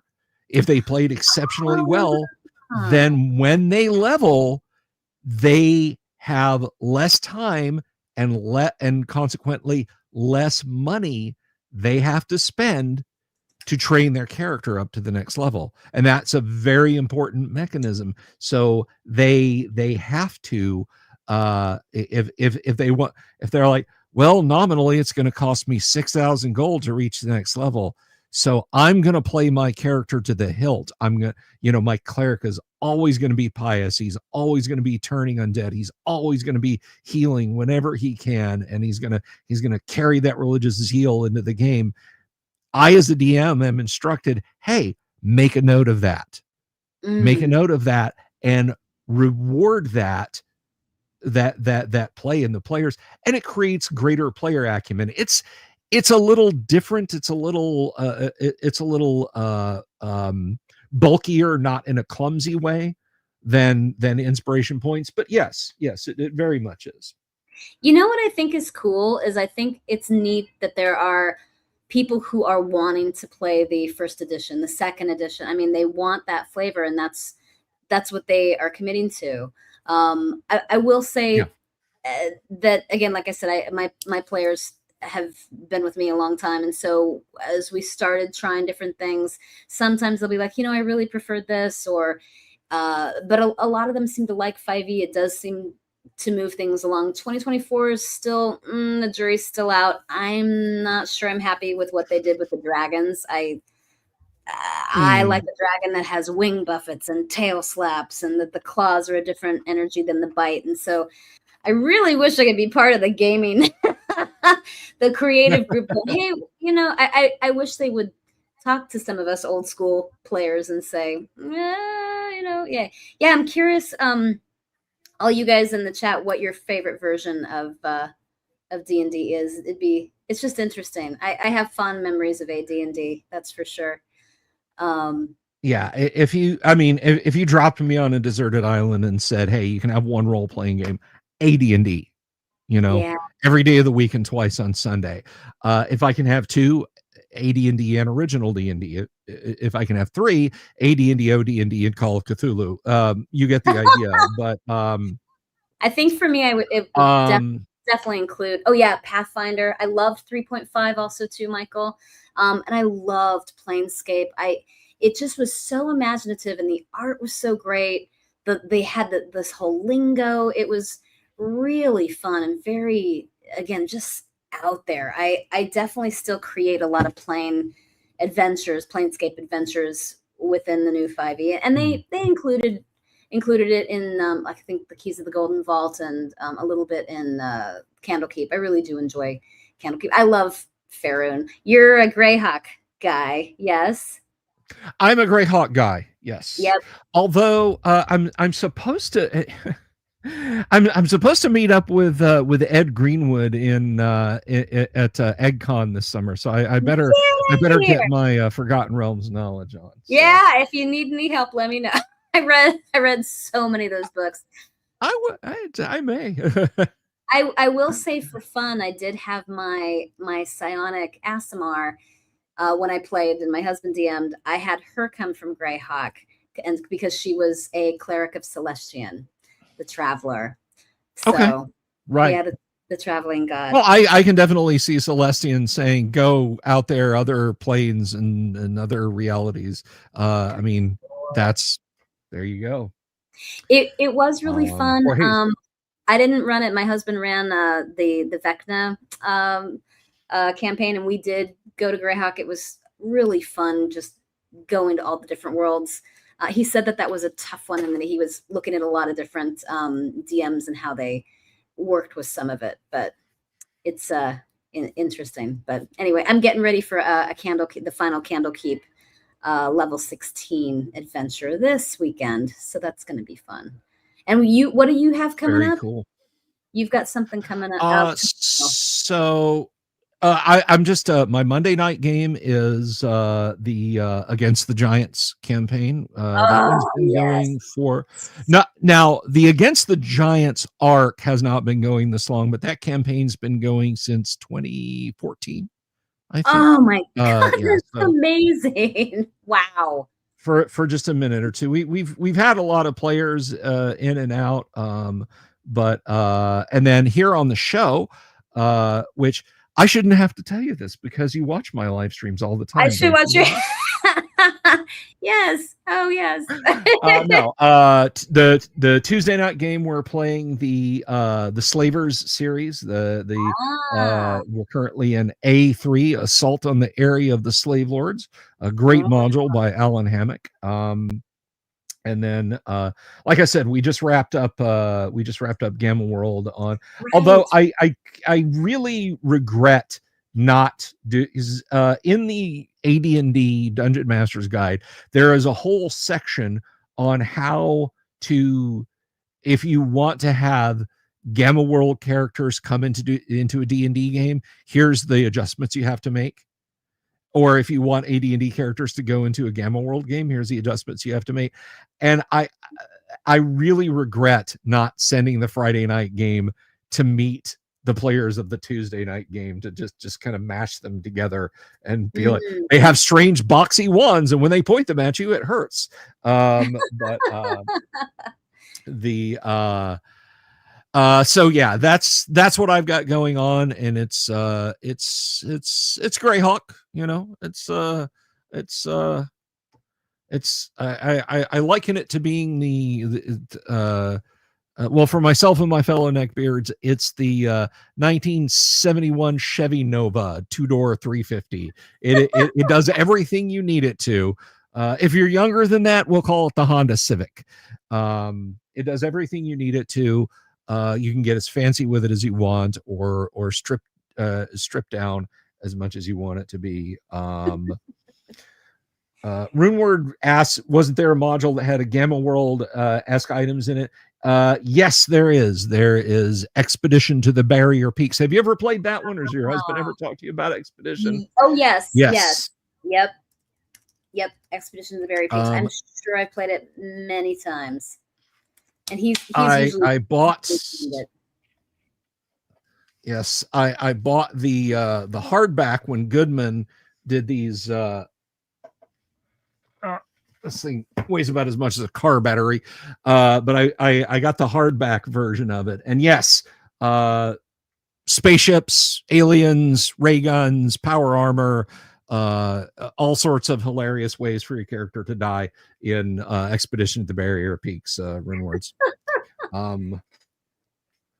Very fun. Yeah, it's been a long time since I played. I was just I definitely have heard of it a long time since I played it. I remember the Lost Caverns of, oh gosh, Sojkanth? Lost Caverns of Sojkanth. That's it. Lost Caverns of Sojkanth. And that now I will tell you, here's a little bit of trivia. That's not just some made up gobbledygook that Gary came up with. Gary loved languages. Sojkanth is a combination of Soj from a middle Central American language. I was gonna say it feels like Aztecian or something. Yeah. Yes. Soj from Mesoamerica, Kanth meaning hooked mouth. It means red hooked mouth. Who's the bad guy in Lost Caverns of Sojkanth? Drelza the vampire, a red hooked mouth. So very clever. Yeah. Very fun. Oh man, it makes me want to revisit these guys. Those oldies but goodies. They're classics for a reason. So much fun. Yeah, Jorge is like Aztec. Aztec are mine.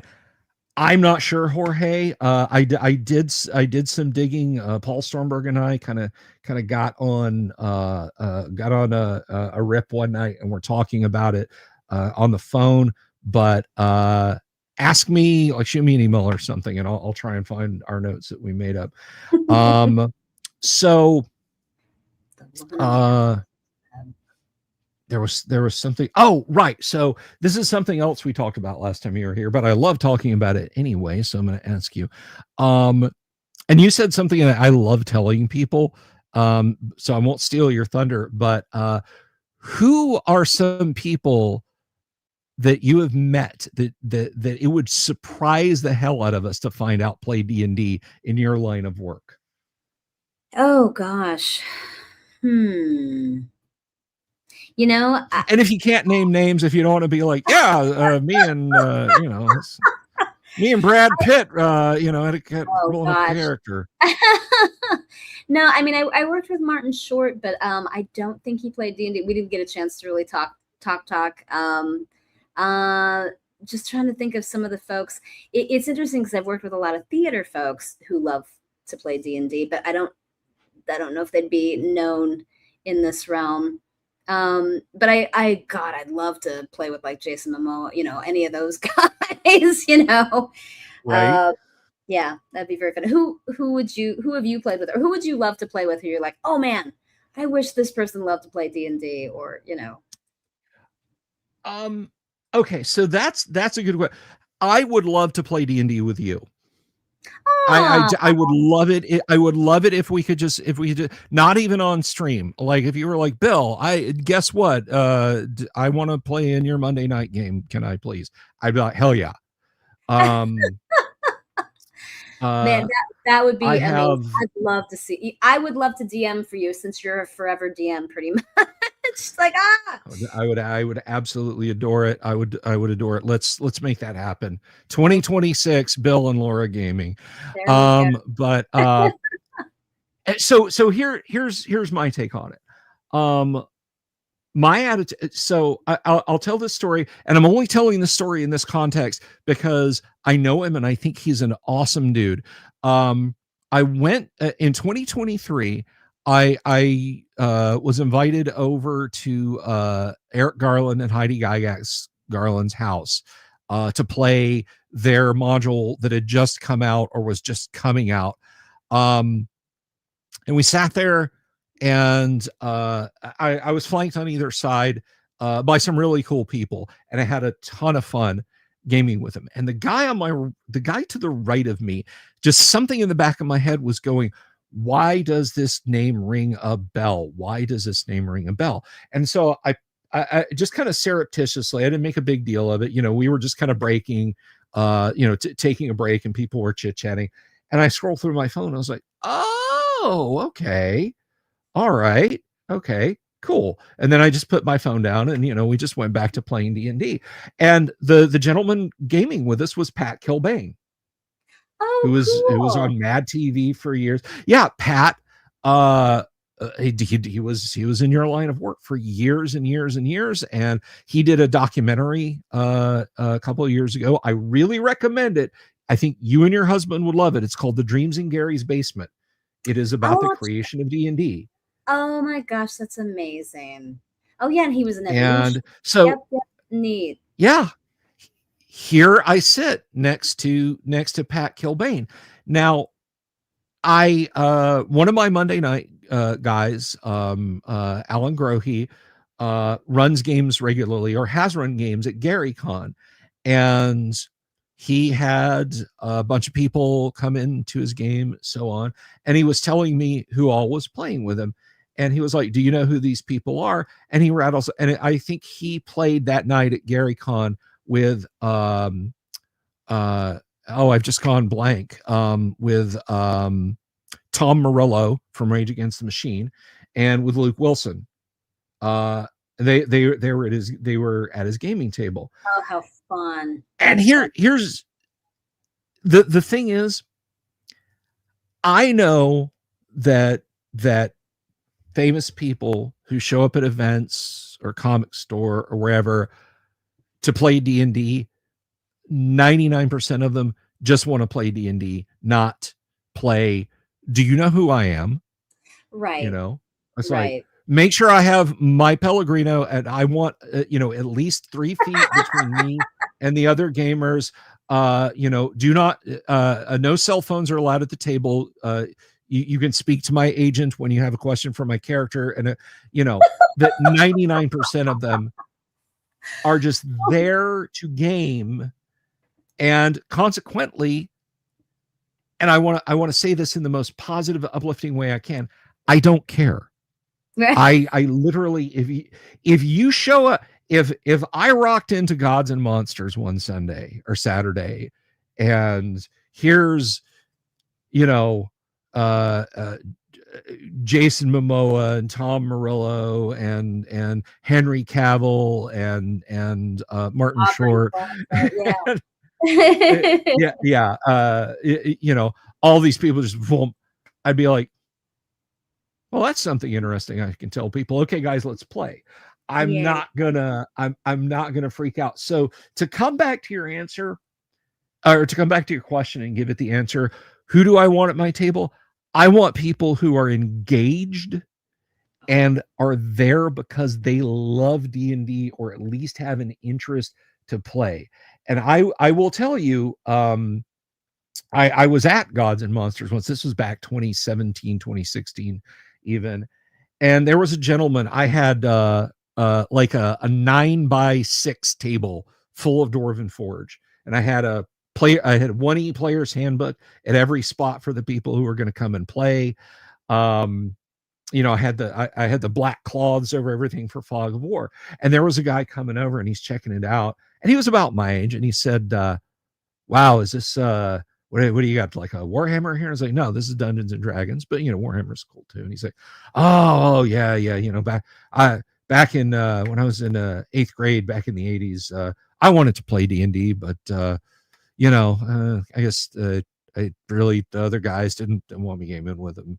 I was like, so would you find another group? And he's like, yeah, no, I never, you know, I never really got to play. And I said, Oh, oh, okay, well, that's a shame. That's a shame. Well, do me a favor. I said, go in the store over there, as we were out in like an open area in front of the store. I said, go in the store in there and ask Anna to tell her I sent you in there, and to give you a complimentary set of dice and come out and sit down and game. And oh, he was like, dude was just like, oh, no. I see. That's what I'm saying. I didn't learn back then. I didn't get to play. And I said, no, go in the store, get a set of dice, come back out, sit down and get ready to play D&D. Are you going to be here all afternoon? And he's like, well, yeah. And I said, cool. So you're going to sit here and play. And I watched this guy who had never played D&D as a kid go from, I don't know what I'm doing, this is a little weird. By the end of the evening, he was making notes. He was gathering players for strategy sessions at the far end of the table. He was running to other spots at the table because there was the Dwarven Forge and minis, taking photographs with his phone to show to other people who were at the far end of the table and didn't want to do that. I saw this guy go from, God, that looks fun, and I never got to play, to left with a ton of memories. And I told him when he left, I said, it was fantastic to game with you. Please go find a group. And he said, oh, I will. I love this, man. I love this. That's who that's my people. If that happened to be Martin Short, if that happened to be you know, Randy Quaid or whoever, then that's cool. I can't even remember this guy's name at this point, and he's just as important to me as one of them would be. completely. And I think that you hit upon something that is really important, and it's that we're all big kids, you know, no matter what age we come to Dungeons and Dragons. If we've wanted to play it forever, I think that's the thing, is that I love teaching my nieces D&D because I'm hoping that my brother will want to play. You know, but every time I visit them in California.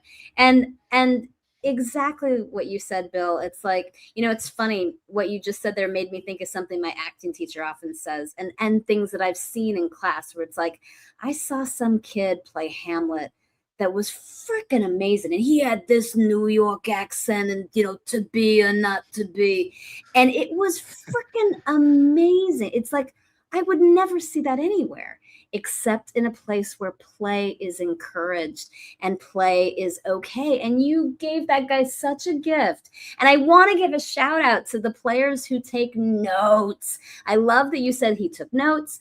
Almost all my players, Yeah. there are two in particular. One has a notebook per character he plays so that he can look back, and he's like got the history of, he gets, every time he gets a new character, he has a special notebook just for the character. And I'm like, I freaking love that. I love that people are invested in this. It's a game, and it should let our imaginations just go wild. I think it's there for that reason. And I love that you play Gamma World. I was curious actually if anyone has played Star Trek or Star Wars, any of those TTRPGs, just because that I love both of those worlds. But I also just love people who are doing their own world building. It's really impressive, you know. I think that that's what I think that that's what D&D really opened the door for people to explore. It's definitely very, very cool. But yeah, oh my God, what a great gift that you gave that guy. And again, we're all big kids, so I don't care if he was 60 or 70. You let the kid in him go, yes, let's play. Love it. Well, yeah, and again, I mean, hey, maybe he just left there and said, yeah, that was a lot of fun. That was a lot of work. And, I don't know, maybe I'll do that again. But I'd like to think that it fixed something that had been left undone. That if nothing else, and I don't want to get too full of myself. I solved all of his life problems, Laura. He was just a wreck before he came to me. But no, I sincerely hope that that if nothing else, that he walked away going, yeah, okay, that was really cool. Yeah. That was really super cool, and I'm glad I finally got to do that. And I again, those are my people. Those people who want to game. And I say this with a smile on my face. I am a gatekeeper. Okay. The people that I want coming to the table are the people who love D&D and love TTRPGs and want to do that first and foremost. That's what they're bringing to the table. That's the energy I want at the table. Yeah, definitely. Yeah, you want you want people who want to be there. That is for sure. I was gonna say, I mean, I know on the face of it, it's go ahead. Oh no, I was gonna say, I know we're getting towards our 2-hour mark. I was gonna, Oh yeah, oh goodness, I feel yeah. like I need to get wrapping up. But did anybody have any questions in particular for Yeah, Ben? any I will zip back up through here while let's see. I Aztec love or the Mayan Jorge, I I'm don't think that was the I'm just cosplaying as an adult. That is it. I yes. love that Jorge. Let's see. Oh my gosh. So yeah, any guys, you out there in the audience, you have the talking stick or the typing stick, as the case may be. So any question? There you go. Stephen Kennedy says, have you played Hyperborea? I haven't played it yet. Have you? So one thing I know about Hyperborea, I know the guy who created Hyperborea. He was one of the authors who along with me, he worked on Gary's last projects before Gary passed away. Excellent fellow. Jeff Talanian is his name. If you like Gamma World, I think you would like Hyperborea. Hyperborea is a mashup of Frank Frazetta pulp through a Gamma World filter meets John Carter of Mars thrown into a gonzo radioactive wasteland. Oh, that's So cool. you might it is heavy metal magazine, it is epic illustrated magazine. I think you would absolutely love Hyperborea. Oh, that's cool. Ptolemychus asking the important question, what is your favorite D&D recipe? I actually am not a cook. I am a baker. And so like I'm just doing a really quick thing. And I've seen the cookbook. It looks like so much fun. I would have to have something chocolate in my recipe. So I would like, if I was gonna imagine something, I would say it's like Maztican hot chocolate with maybe some fairy cream on top. That would probably be my recipe. Nice. I like that, Steven. Oh, very fun. So I did get the cookbook a couple of Christmases back, and I can the buttermilk biscuit recipe in it. My oldest daughter makes that. Oh, those are so good. Oh, I tell you what, I would say I do Jello, like the gelatinous cubes sound hilarious. You got to use Jello for that for sure. Oh, absolutely. There's always room for Jello in a 10 by 10 by 10 Very square course. that will paralyze you if you eat it.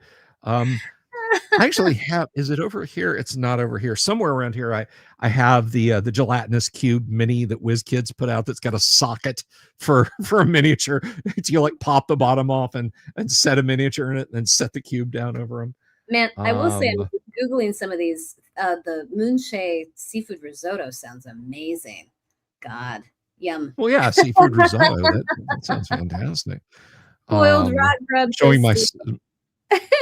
Very fun. So what have you got? I'll ask a question.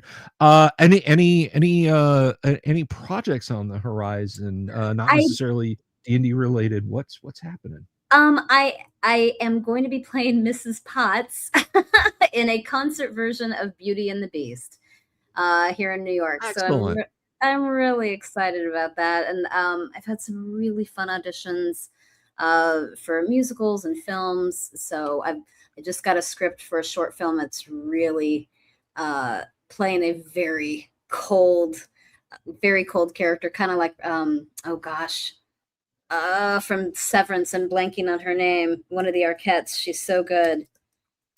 Patricia Arquette in Severance, very similar. I tend to get called in for that type, which is hilarious because I'm so bubbly. So people want to see me be mean. I know that's like not you. When you were telling me about, I saw your clip from the Christmas letter. I'm like, this is not the woman I interact with on social media. Know. Stop that right now. I don't know how it is, but I can play villains. So I guess that's why I can DM. Okay, Anyway, but yeah. So I don't. We're at the top of the hour, so I will. I will ask you. You told me about a role that you had lined up. We talked about it over on X, and that conversation is it's gone to the ether. But you had said something to me about a stage play about D&D or something to that effect. And gosh, it's like trying to get a handful of spaghetti. I know there's been a few of them. I mean, there's one that's called She Kills Monsters. That's really well written. That's the one. Yeah, She Kills Monsters. And it's super interesting. It's comedy drama, and it's about a young woman who she's dealing with her sister's death, and so her sister played D&D, and so she tries to learn D&D and in the play she goes on this quest, and it's really well written, and it's written for like the high school age, so they even have a high school version of it, which is really kind of cool. And I did see the 20-Sided Tavern when it was in New York. It was so much fun, and it was such a great way to get people who love D&D, people who didn't know about D&D involved. It was incredibly interactive. You could see you picked 3 heroes. You picked, what were they going to be? The crazy grandma wizard, or the goblin thief, or the heroic paladin. And you had these 3 heroes, and the audience got to choose the roles for them. So it was all heavily improvised, and we could see their roles, and we also got to help try to improve their roles, like through our iPhones. It was incredibly well done and really fun. And I think it's touring. That is cool. I don't know if it's still out there, the 20-Sided Tavern. I don't know if anybody else saw it, but so much fun. Anyway, I love that D&D keeps finding ways to get involved theatrically in our in our lives, that's for sure. But no matter what, I hope you guys are all having fun out there. Just keep playing, keep exploring, and again, it's a great. It's also really helpful with communication. I was going to ask you one thing before I go, and that is, are there any? Go ahead. I know. I'm like, we could talk forever. Are there any like old pieces of literature, any books that you read? It's funny because I feel like I see D&D everywhere. I'm like, we'll be watching something and I'll say to my husband, oh, what class do you think he is? Do you think he's a this or that? Oh, he's a rogue, this or that. But in my acting class, we actually have to read 19th century literature. So some people will bring in Treasure Island or Jane Austen or, whatever. So it's fun to see how old stories can inform our adventures with D&D for sure. And I definitely will. I will give Hyperborea a try. It sounds so fun, guys. But is there anything like that, Bill, that influences you? I mean, I know that we're often reading from modules that are consistent, but I will say I do love creating one-shots for my players that might take stories from fairy tales or, like, oh my God, the Feywild, you can go crazy with that. Hey, so I will give you I will give you a serious answer, and then I will give you the funny answer, and then I will give you the necromancer. Sorry, I don't know why I say these things. Anyway, no, I will give you the. So the serious answer is that I am always looking for inspiration as a DM/GM for any number of things. I in my Friday night Blade Runner game that we just started, I started sitting and I started thinking about one of the characters, and this is literally so dense. I will email you about it if you're truly interested. But Sure. I drew inspiration. I drew inspiration for one of the replicants' motivations from Bible verses. Oh wow! Literally thinking.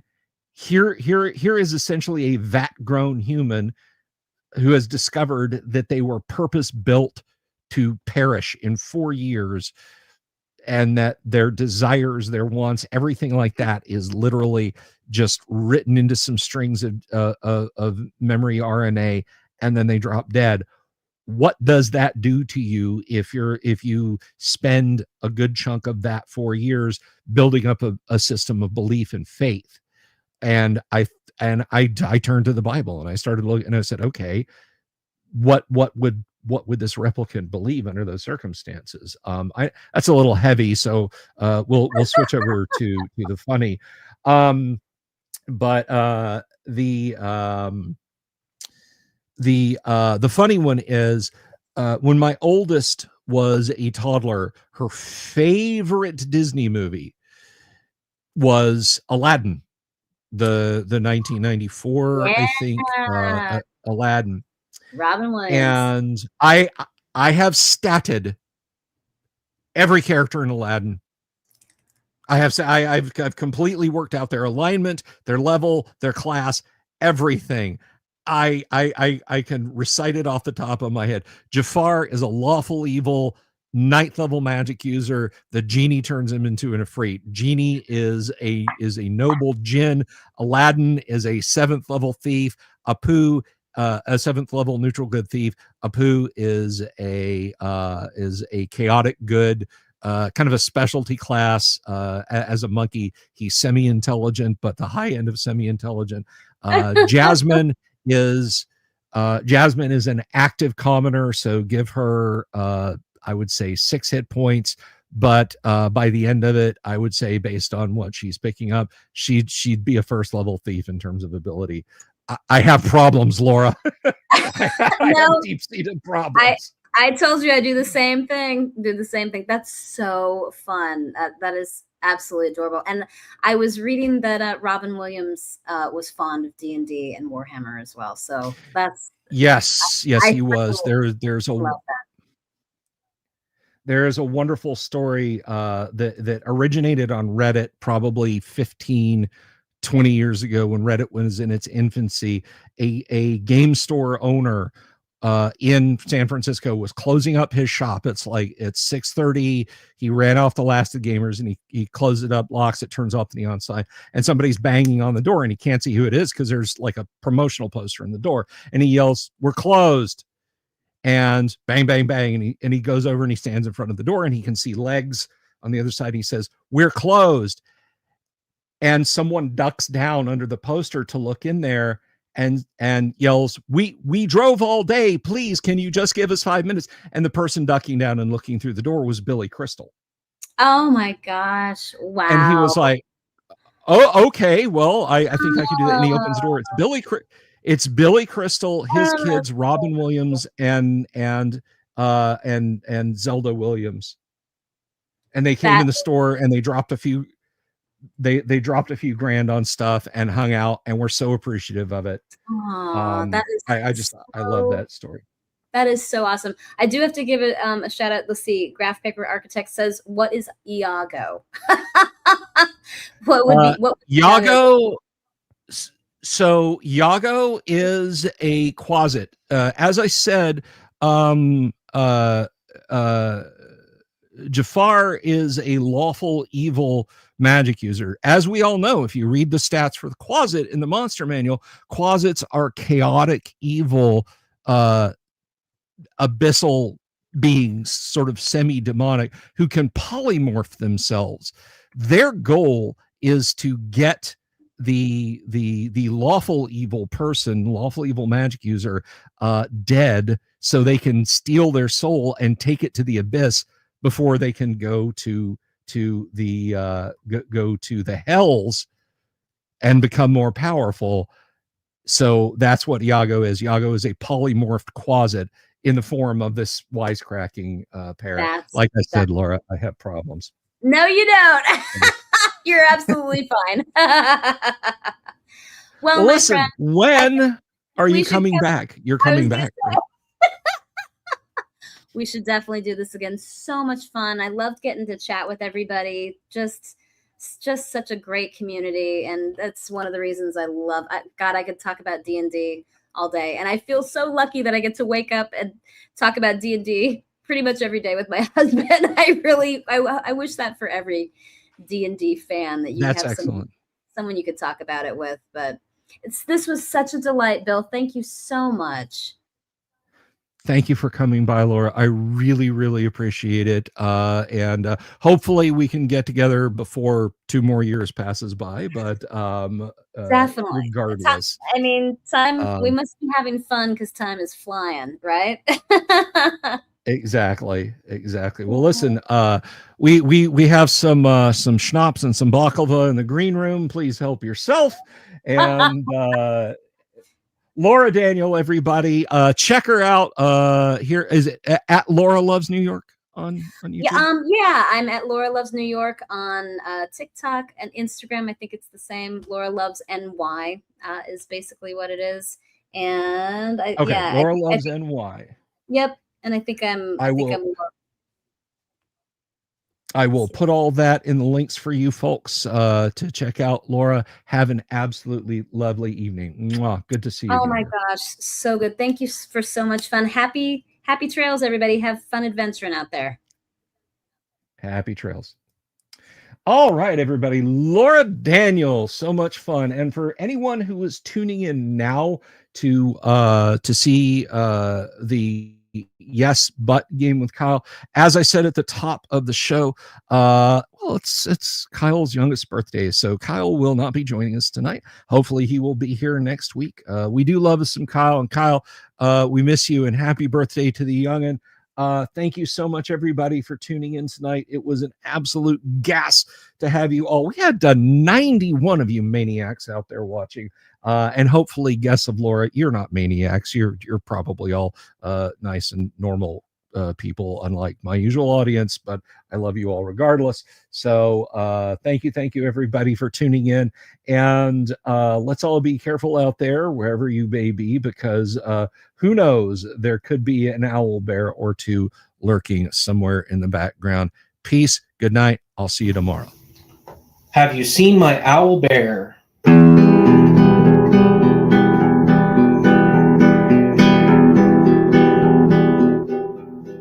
Here's to all the weirdos everywhere, in the woods and in the air. Have you seen my owl bear? Should I shave off all my hair? Bobs are all around, some live in tunnels underground. Some are fat, some are rich, some are sleeping in a ditch.